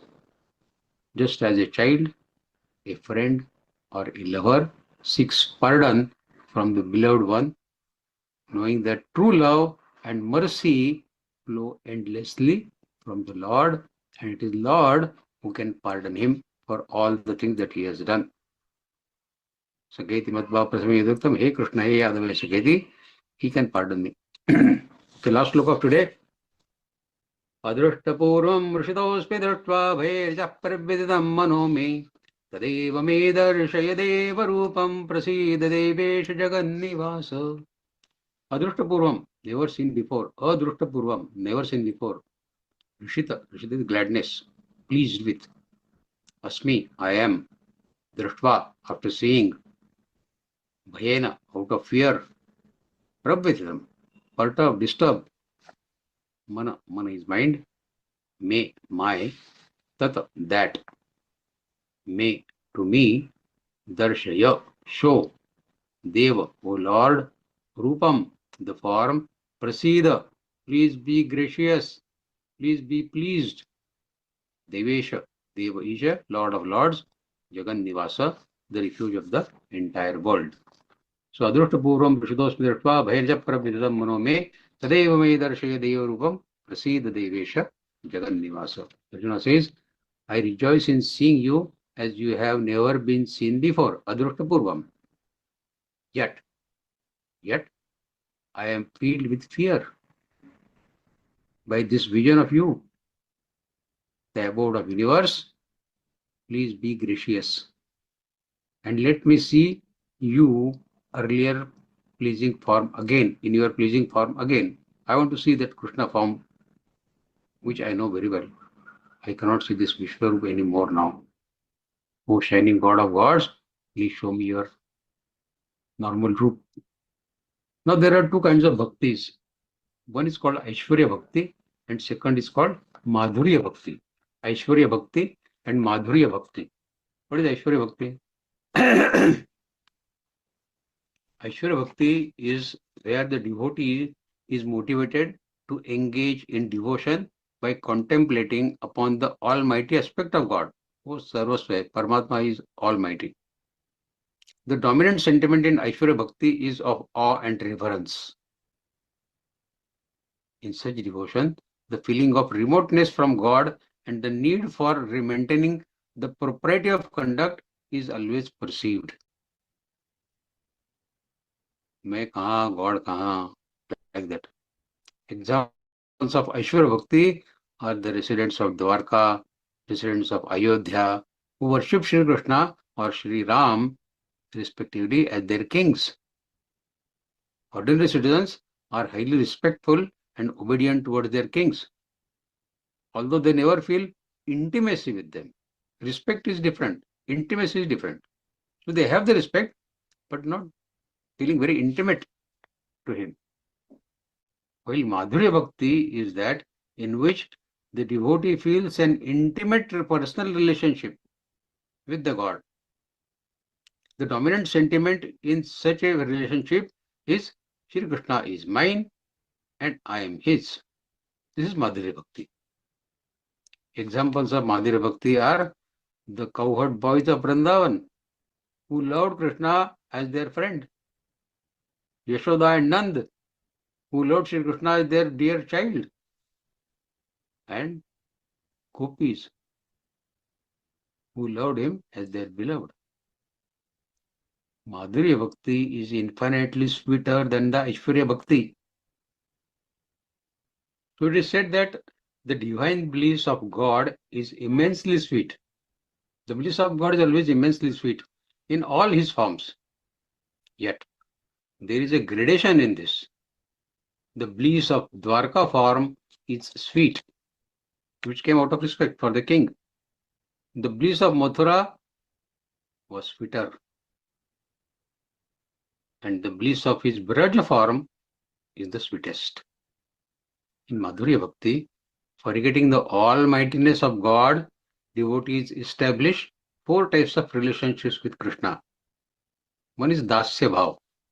Shri Krishna is my master and I am his servant. This is Dasya Bhav. The devotion to Shri Krishna's personal servants, such as Raktak, Patrak and others, they were in Dasya Bhav. Sentiment is that God is my father, God is my mother, is a variation of this Dasya Bhav only. It is included in this Dasya Bhav. Second is Sakhya Bhav. One is Dasya Bhav, second is Sakhya Bhav. Shri Krishna is my friend, Sakha. I am his intimate companion. The devotion of cowherd boys of Vrindavan was in this form, was in this category. Sakhya Bhav. Vatsalya Bhav. Third is Vatsalya Bhav. Shri Krishna is my child. I am his parents. The devotion of Yashoda and Nanda or even Dasharath was in this Vatsalya Bhav. And fourth is Madhurya Bhav. Shri Krishna is our beloved. I am his lover. The devotion of Gopis of Vrindavan or even the devotion of Meera was in this Madhurya class. Now, whichever class suits us, we can take that class, but one of these we must take. Arjuna is in Sakhya Bhav. He is a Sakhya Bhav devotee of all these 4 classes. He relishes the fraternal relationship with the Lord. On seeing the universal form of God, Vishwarup, Arjuna experienced tremendous awe and reverence. Yet he longed for the sweetness of Sakhya Bhav. You come back to that original form with which I am Sakha. Hence he prays to Shri Krishna to hide the almighty form that he is now seeing and again show his human form. Because I am Sakha of that human form, not of this form what I am seeing now. Our scriptures say, fear of Lord is the beginning of wisdom. Fear of Lord is the beginning of wisdom. We need to be very vigilant about not causing distress to any other creature, because the eyes of Lord are always right where we are doing something. They are always watching us. Even when we are alone, we have not succeeded in escaping those watchful eyes of the God. Because the Lord is within us too. So within us, Lord is also seeing us, no? As Geeta says, He is our real self. Even when our little self is sleeping, the seeing eye is watching all our thoughts in the dream also. Because He never sleeps. The real self in us, He never sleeps. In Gita, we call Him Sakshi, witness. 13th Adhyaya we see, Upadrashtanumandacha Bharta Bhoktameshwara Paramatmati Chapikuto Vedesmin Purusha Para. So He is witness in us. He is seeing us all the time. Once we begin to realize this, that we are being seen every single moment, we become extremely alert about everything that we say or everything that we do. In this context, it is said that the tongue should have 3 gatekeepers. 3 gatekeepers for our tongue should be there. When the words arise, the first gatekeeper asks, is this true? This is the first gatekeeper which asks for every word that is uttered by the tongue, is this true? That stops a lot of traffic immediately, because many words we speak are not true. But if that word passes that first gate of that gatekeeper, there is a second gatekeeper who asks, is this kind? And for those words which qualify this gate also, the last gatekeeper will ask, is it necessary? Most of us, if these 3 gatekeepers are awake, is it true, is it kind, or is it necessary? They would find very little to say then, because either one of the 3 gates will stop you from speaking a single word then. So, honestly, I think it is necessary to make exceptions in the interest of good company. Otherwise, we will have no company. If we keep mum, who will talk to us? And let the third gatekeeper look the other way now and then. Is it necessary? That we can ignore that gatekeeper. We should be interested in knowing what he or she is thinking or has to say about something. If we strictly follow all these 3 gatekeepers, we will spend most of our time in silence. And it will not contribute much in knowing and seeing the Lord in those around us. But it is necessary to follow the first 2 gatekeepers. Is it true and whether it is kind?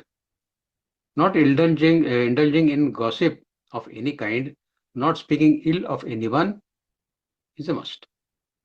If we can learn to be watchful like this about what we say or what we do, we are well on the way towards identifying ourselves with our true self within us.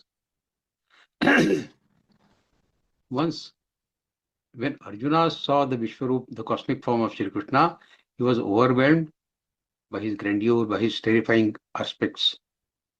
He saw the entire universe, past, present, future, contained in that Vishwarup of Shri Krishna.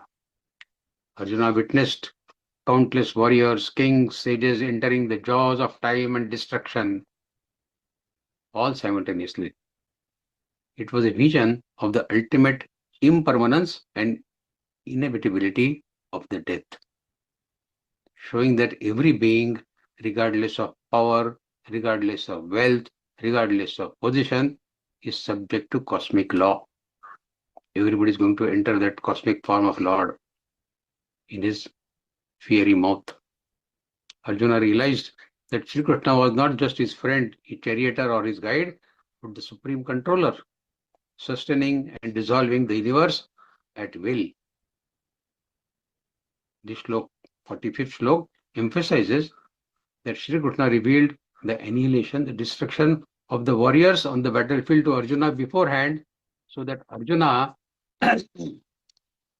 would understand the inevitability of death, that ultimately everyone is going to die, and the importance of performing his duty without attachment. This teaches us that divine knowledge is revealed to prepare the mind for action, not to instill fear, but to be awakened, understanding, making us understand the life, the death, and the dharma. The purpose of Vishwarup is not to scare us. The purpose of Vishwarup that Shri Krishna shows to Arjuna and the way Arjuna has described to all is that we should understand life. We should understand that death is inevitable. And knowing the trueness, the reality of inevitability of life and death, we should follow our dharma. So that is the crux of matter of the shlokas that we studied today. We conclude today's session with this, and now the forum is open for you to ask your questions. Jai Shri Krishna.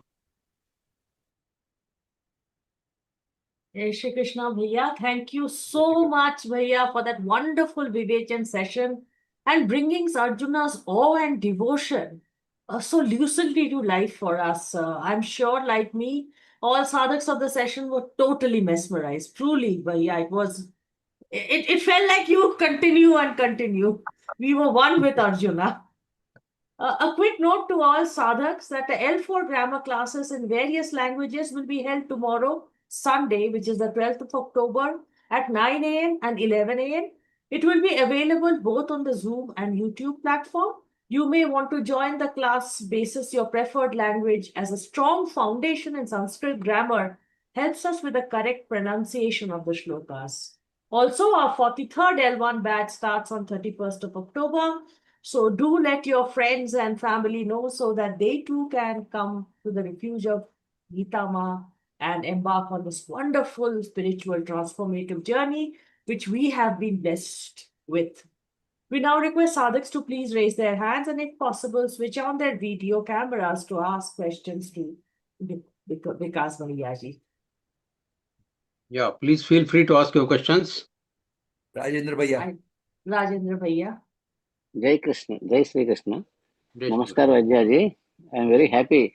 Actually, basically, I am from Hyderabad, but presently I am in US. Yeah, The yeah. time is something different. I am very much happy to hear you. So, extremely very happy. And one small doubt is, Hmm. sometimes even if we ask forgive us Hmm. for the mistake we have done, Hmm. sometimes people will not forgive. Then what to Hmm. do? You forgive them from your side. Whether he forgives you or not, it is up to him. But if No. you forgive from your side, you feel lighter. He does not forgive you, he will feel Yeah. little higher, little heavier. So let him feel heavier. You want to feel light, no? Yes, So we yes. should forgive him and close the issue from our side. Yes, that's The time okay. will come when he will realize this, that forgiving will be beneficial for him also. It will Yes. make him lighter in his mind. Otherwise, this burden we carry throughout our life of not Yes, pardoning people. yes. And last one thing, what you said, the gatekeepers of tongue, is highly Yeah. impressive and is very much true and practicable in the life. Yeah, yes, yes. It is applicable to each and everybody. Yeah, but we should see that these gatekeepers really exist. Yes, They should rather really exist in our life. So it's before a we learning, utter any learning. sentence, we should remember that three gatekeepers Yes, are watching us. yes. Yeah, Thank you. is it true? Thank you, thank you. Yes. Right? Is it necessary? Pranakrishna ji. Bhaya Jai Shri Krishna. Jai Shri Krishna. What is the function of, what is the question of second gatekeeper? I forgot. What is that? What is the, what does the second gatekeeper Second gatekeeper gatekeeper. See, say? first gatekeeper is whether it is true. Yes, sir. Second, it is whether it is kind. What is, whether it is? Kind, whether it is kind to others. To say this, are you insulting somebody or you are being kind to him? So whether it is kind, the way you are using your words, are you using the kind words or you are using some arrogant and bad words? So the quality of words that you are using is the second gatekeeper, whether it is kind. And Then third gatekeeper is it necessary? is it necessary? Yes, sir.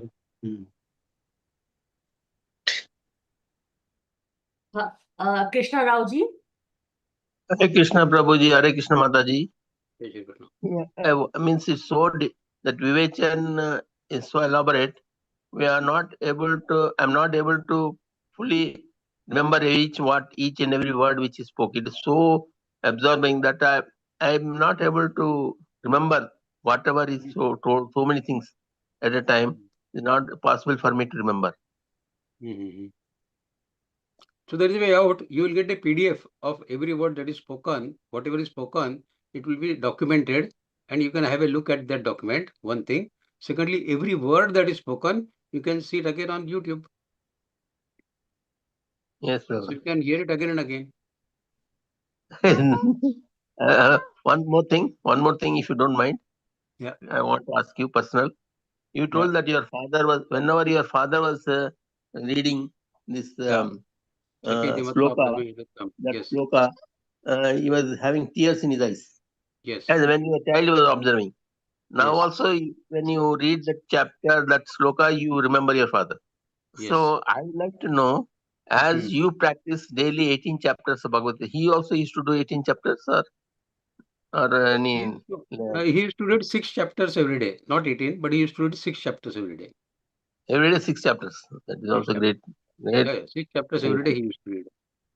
Bah, At 4 o'clock in the evening, he would sit after a cup of tea and he will read 6 chapters every day. every day 6 chapters. Bah, Yeah, every day 6 chapters, yes. very nice, very nice.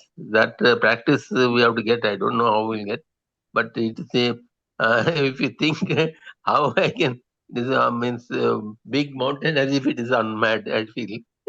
No, I will tell you one thing, that it's a matter of habit. It's a matter of practice. If you do it for a month, you will start doing it automatically without anyone reminding you. And once you start reading Gita every day, your speed also increases. Then you don't take 2 hours or 2.5 hours to read the entire Gita. You will take only 1 hour, 1.25 hours at the most. So the speed at which you read, you will finish all 18 adhyayas quickly. Yeah, very means I salute you so much, like Arjuna saluted Sri Krishna again and again. But means I am not able to express beyond words. That I told you last time greatness. how you should read after you read the Gita every day. అనేక భక్తులైన అనేక అద్భుత దర్శనం అనేక దివ్యాభరణం దివ్యాన్ని ఎక్కువతాయుధం దివ్య మాల్యాంబరధరం దివ్య గంధానులేపనం సర్వాశ్చర్యమయం దివ్యం అనంతం విశుద్ధముఖం దివ్య సూర్య సహస్రస్య భవేద్ దిగవదతిత ఇది వా సదృశి సా స్యాత్ భాస్వస్తస్య మహాత్మన తత్రైకస్థం జగత్కృతం ప్రవిభక్తం అనేకదా అపశ్యద్దేవ దేవస్య శరీరే పాండవ సదా. So at this speed you can read every day. But we have to practice again and again, then only we may get. So I always admire you for that 18 chapters which you are reading daily. Means that it is highly impossible for any ordinary human people to do 18 But chapters that in one is, day. see, other, Gita is called Pakshini Vidya. It's like a bird. If you don't read it every day or very, very often, then it will fly like a bird. It's a Pakshini Yes. Vidya. Yes. It is to be remembered every day. This Vidya is a very funny Vidya, Gita Vidya. It will fly off. You can't cage it. Acha. Mhm. Yes, Prabhu. Thank you very much. Thank you, Prabhuji, for your clarification. Very nice. Arvind ji. हाँ good morning Radhe Krishna sir मैं ये एक चीज जानना चाह रहा था I want to know about the sandhya vandana जैसे ये क्या रहती है यानी सूर्य के टाइम पर संध्या वंदना रहती है या अबाउट एक्चुअली क्या मैंने राम कथा पढ़ी है पूज्य गोविंद जी की तो उसमें संध्या वंदना का आया था जैसे कि बाली जो रहता है ना वो संध्या वंदना करता है तो वो इवनिंग में करता है या मॉर्निंग में संध्या जनरली इवनिंग में करते हैं. इवनिंग में हाँ. अच्छा पर वो कहते हैं ना कि जैसे कि बाली ने उसको 6 महीने तक रावण को 6 महीने तक अपने बाजू में दबा के घूमा तो वो तो तो वो सुबह के टाइम पे ही रहा होगा वैसे तो या I नाइट do में not, I do not know about that stories from Ramayana because many stories keep floating, in many books. So it is difficult to give any details of any such story which you have heard, which I might not have heard. Actually मैंने I read the Ram कथा जो written by the Govind जी महाराज गोविंद जी बुद्ध जी है ना उन्होंने लिखी Yes, थी yes. तो उसमें कई बार वो आया था मैंने कई बार देखा मैं ये मेरे को ये वो है डाउट है कि संध्या वंदना मॉर्निंग को कहते हैं क्या इवनिंग को कहते हैं तो जस्ट मैंने इसीलिए कॉल की हाँ, तो संध्या जैसे आपका थ्रेड सेरेमनी हो जाता है ना, so after thread ceremony is done, it becomes customary. It becomes necessary for you to perform sandhya. या So after thread ceremony, Sandhya is to be performed. Nowadays, not many people do that, but Sandhya is to be performed after third ceremony. Either do it immediately after the morning bath, or you do it at the time of burning the evening lamp. But you should do it at least once in a day. And in the month of Shravan, you should do it at least on every Monday. Every This is the Monday. practice we follow. Yeah. ठीक है, thank you. Gayatri ji.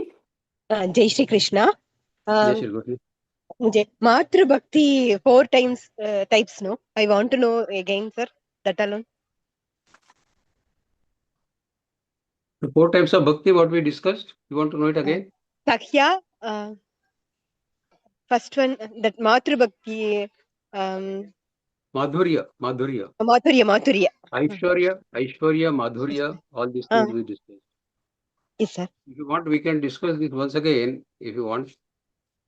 just 4 I want that 4 divisions again You want to know only the names of those bhaktis? names of Sakhya and I remember Okay, that only can you repeat? Okay, let us first understand the 2 kinds of bhaktis. One bhakti is Aishwarya Bhakti, another is Madhurya Bhakti. Aishwarya Bhakti is because of praising the God's Aishwarya, like king of Dwarka or king of Ayodhya. So that is Aishwarya Bhakti. The citizens of Ayodhya or citizens of Dwarka would do for Lord Krishna or for Lord Sri Ram. So that is Aishwarya Bhakti. Second was Madhurya Bhakti. Madhurya Bhakti, the devotees feel an intimate personal relationship with the God. That comes out of not authority of the God, but because of their lovely relationship with the God. Madhurya. Now, Madhurya Bhakti, there are 4 types. What we can have the relationship with Sri Krishna or with the God. One is Dasya Bhav. That I am his servant. Dasya Bhav. Okay. So whatever you do, whether you are performing puja, whether you are doing mantra japa, you do it in the role of a Dasya, as his servant. He is the master, you are the servant. This is the Dasya Bhav. Second Bhav is Sakhya Bhav. I am his friend. Krishna is my friend. We like so many good stories of Krishna. His love with Radha, his love with the gopis, his love with Sudama, his love with Arjuna. So we want that our friend should be like Krishna. Here. Krishna is a great friend. My friend should be like Krishna. So I want to treat Krishna as my friend. So that is the Sakhya Bhav. That Krishna and me are friends. Third is Vatsalya Bhav. If you see Krishna in your son or in your grandson or your granddaughter, that is the Vatsalya Bhav. That you look at your child in the form of Krishna. That creates the Vatsalya. Vatsalya is motherly love, parental love for the child. That is Vatsalya Bhav. So you can look at God even as your son or your daughter or your grandson or granddaughter. That is Vatsalya Bhav. And fourth is Madhurya Bhav. Madhurya Bhav is, he is my lover, I am his lover. He is beloved, I am his lover. Like husband and wife. Yes. Or like Premika and Premi. So Meera had this love for him, that I am his Premika, he is my Premi. So option is, these 4 options are there. Now which one we take, for which we are capable of? Can we take this Madhurya Bhav that I am his lover and he is my beloved? Probably not. Can we take Vatsalya Bhav? Can we see the God in our child? Probably yes, possible. Or the other 2 bhavs, Sakhya Bhav. Can we do Sakhya Bhav? Are we really in are we Tamil sir entitled to be here? Yeah. in Tamil பல்லாண்டு பல்லாண்டு பல்லாயிரத்தாண்டு பல கோடி நூறாயிரம் மல்லாண்டத்தின் தோள் மணிவண்ணா உன் சேவடி செவ்வி Thirukkappu that means one poet is praying God to live for a long time that is as you said that Vatsalya Bhav. Vatsalya Bhav, yes. Okay. That is Vatsalya Bhav. Yes. Thank you sir. Jai Shri Krishna. Thank you. Jai Shri Krishna. Any other questions? Yes, we have one more question. Yeah. Yes, भैया जय श्री कृष्णा भैया. जय श्री कृष्ण. हाँ भैया मुझे ये पूछना था जैसे आपने बोला ना कि जैसे बर्ड के जैसे गीता का ज्ञान तो इसमें सुना है महाभारत में जैसे अर्जुन महाभारत के युद्ध के बाद अर्जुन भगवान चाहते हैं मिलने के लिए तो अर्जुन बोलता है कि आपने जो कुछ भी उस समय सुनाया था मुझे कुछ भी याद नहीं है तो ऐसा है क्या भैया उसमें? नहीं, मुझे नहीं लगता ऐसा है कि अर्जुन को कुछ याद नहीं रहा. Otherwise, हाँ, Arjun would have gone to the moksha. Arjun attained moksha after this. okay. So this is only after he got the knowledge and he preserved it. And then he acted based on God's advice that God gave him in Bhagavadgītā, that he attained the moksha. Despite killing innumerable people in the war, he attained moksha. Why? Because he did everything as his kartavya karma, as his हाँ, prescribed duty as a kshatriya, without any attachment to it, without any selfish any intention behind it. he did everything with samarpan bhav, na भैया? It was With samarpan bhav. And whatever he did, it was done as an instrument of God. God wanted things to happen that way, so he acted as an instrument in the hand of God. If we perform all our karmas as an instrument of God, then we also don't get bondage of our karma. But our karma should qualify that they are worthy of being called as God's karmas. That's why we discussed forgiveness. Forgiveness is a great attribute that we can acquire. It is a godly attribute. We fold our hands every day in front of God and we ask for forgiveness. Kal aisa galti ho gaya, maaf karo, maaf karo, maaf karo. Every day we will say that. If we acquire that in ourselves, then we are attributing the quality of God in us. So that is and why. भैया one हाँ आप Yeah. बोलिए भैया. And one more question was there कि हम लोग इतना ज्ञान सुनते हैं एंड ऑल्सो मैं एक सत्संग में हूँ, वहां भी हम सुनते हैं, बट ऐसे लगता है हमारे अनकॉन्शियस में इतना कुछ चल रहा होता है and that is so powerful कि जब हमको कुछ एक्ट करने का टाइम आता है भैया, वो अनकॉन्शियस बहुत एक्टिव हो जाता है, लाइक वेरी पावरफुल. इसका आपको तरीका बताऊं कि मैं एकदम रामबाण उपाय बताऊं कि आपका? जी भैया. हाँ, रोज सुबह उठिए 4 बजे या 4:30 बजे. ठीक है, एक 10-15 मिनट प्राणायाम करिए. प्राणायाम ऐसा करिए कि कपाल भाती करिए, उसके बाद भस्त्रिका करिए, उसके बाद थोड़ी देर बाद अनुलोम विलोम करिए, नाड़ी शोधन प्राणायाम करिए. 15-20 मिनट प्राणायाम करेंगे तो आपका ब्रेन फ्रेश हो जाएगा. उस फ्रेश ब्रेन होने के बाद you sit for meditation. When the mind is at peace, you sit for meditation for 1 hour, 60 minutes.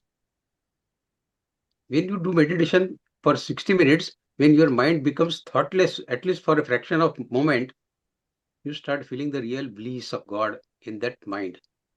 When you start feeling thoughtlessness in your mind. Our job is to bring that thoughtlessness throughout the day, in the day, of all 24 hours of the day. So that peace of mind which we acquire in that 1 hour of meditation is good enough to keep you without anxiety, without attachment for all the 24 hours. So never miss the meditation, early morning meditation, when there is no noise, there is no disturbance. You and your inner soul are the only things that exist. If you have this habit of meditation, nothing can beat the peace of mind. So that's why learning Geeta and meditating on one thought of Geeta. You take any slok wherein God has said, Tattarigastain Jagat Krishnam. So you see the entire world in his one fragment in the God. So take this charan, one charan for your meditational thinking that day. So like this in Gita, so many sloks are there on which you can do meditation for weeks and weeks and weeks. If that becomes your habit, then you will never get disturbed mentally. And once this becomes habit, throughout the day you will be at peace. So भैया meditation ये is तो the बिल्कुल only way. समझ में आता है कि गीता का जैसे पाठ भी करते हैं, जो भी कोई भी चैप्टर उठा के जैसे पढ़ते हैं, कभी कभी जी. बहुत ऐसे विभोर हो जाते हैं, कितना मीनिंगफुल है, लाइक एक एक जी. लाइन भी, Yes, बट yes, उसको definitely. लाइफ में उतारना. हाँ, तो वही तो हमारा काम है. अभी पूज्य स्वामी जी कहते हैं ना, गीता पढ़े पढ़ाए और जीवन में लाए. तो जीवन में लाना है तो पहले समझना पड़ेगा कि गीता में कहा क्या है, वो तो समझ रही है हमको. जी भैया. फिर जीवन में ला सकते हैं हम लोग, है ना. एंड भैया इसीलिए जो आप मेडिटेशन का टाइम है वो अर्ली मॉर्निंग ही होना चाहिए, 4:30 या 5 that is ऐसे. called early morning is called Brahma Muhurta. या 3 to 5. 3 to 5 is called Brahma Muhurta. Early morning 3 to 5. And they say that normally people in the latter age, after 50 or 60, they get an urge to get up in the morning at around 3 o'clock or 3:30 or 4 o'clock for going to the toilet. They say it is a call from Brahmanda to you. Don't take it as a physical deficiency that you have to get up in the morning to go to the toilet, to go to the bathroom. It is a wake-up call from Brahmanda to you that this is the time to wake up. and sit for meditation. That is the best. That is the invitation from God. Invitation from Brahmanda to us to sit for meditation.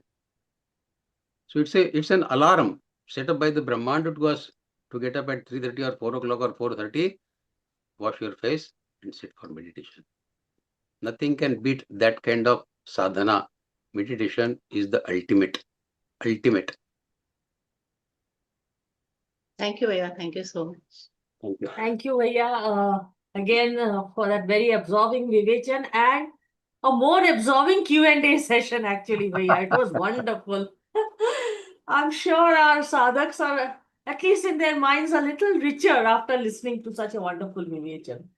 On behalf of Geeta Pariwar, I take this opportunity to thank each and every one of you for attending the session today and look forward to having you back next week for the concluding part of this very enlightening vivachan sessions on chapter 11. I express my deep gratitude to the technical and the back-end teams working behind the scene for their contribution in making this session a success. We now offer our prayers on the lotus feet of Bhagwan, and for that we have Jamunaji Didi from Bengaluru. She joined Geeta Pariwar in January 2025 and gives seva as a technical assistant. Jamunaji, request you to please lead us in offering our prayers to Bhagwan. Jai Shri Krishna. योगेशं सच्चिदानन्दं वासुदेवं रजप्रियं धर्मसंस्थापकं वीरं कृष्णं वन्दे जगद्गुरुं कृष्णं वन्दे जगद्गुरुम्. Thank you so much. You brought devotion truly to our hearts with that. Thank you, both of you, Jamunaji. I truly appreciate. A call to all our sadhaks to attend your classes diligently and if possible, attend tomorrow's grammar class on L4 for your chosen language. And please come back next weekend for the concluding part of the vivachan session. We will now conclude the session with chanting of the Hanuman Chalisa. Jai Shri Krishna.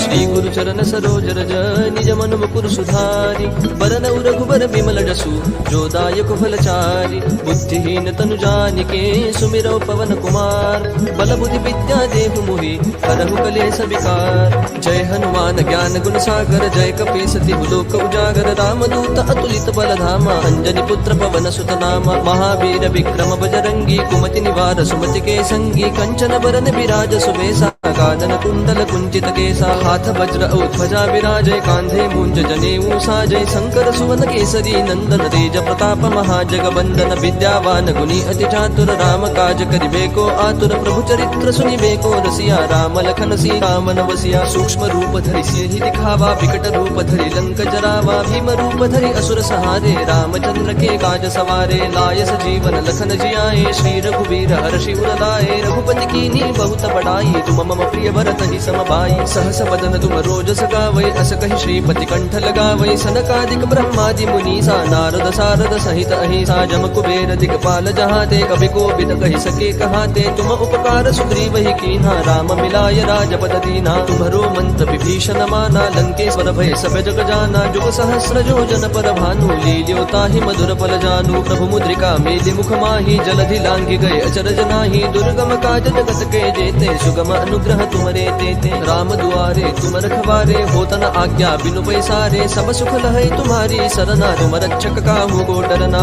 आपन तेज समारो आपै तीनों लोक हाकते कापै भूत पिशाच निकट नहीं आवै महावीर जब नाम सुनावै नासै रोग हरै सब वीरा जपत निरंतर हनुमत वीरा संकट ते हनुमान छुड़ावै मन क्रम वचन ध्यान जो लावै सब पर राम तपस्वी राजा जिनके काज सकल तुम साजा और मनोरथ जो कोई लावै सोई अमित जीवन फल पावै चारों जुग परताप तुम्हारा है प्रसिद्ध जगत उजियारा साधु संत के तुम रखवारे असुर निकंदन राम दुलारे अष्ट सिद्धि नो निधि के दाता असबर दीन जानकी माता राम रसायन तुम्हारे पासा सदा रहो रघुपति के दासा तुम्हारे भजन राम को पावै जन्म जन्म के दुख बिसरावै अंत काल रघुवर पुर जाई जहाँ जन्म हरि भक्त कहाई और देवता चित्तन धरई हनुमत से सर्व सुख करई संकट कटई मिटई सब पीरा जो सुमिरई हनुमत बल बीरा जय जय जय हनुमान गोसाई कृपा करहु गुरुदेव की नाई जो सत बार पाठ कर कोई छूट ही बंदी महासुख होई जो यह पढ़ हनुमान चालीसा होय सिद्धि साखी गौरी सा तुलसीदास सदा हरि चेरा की जय नाथ हृदय महडेरा पवन तनय संकट हरन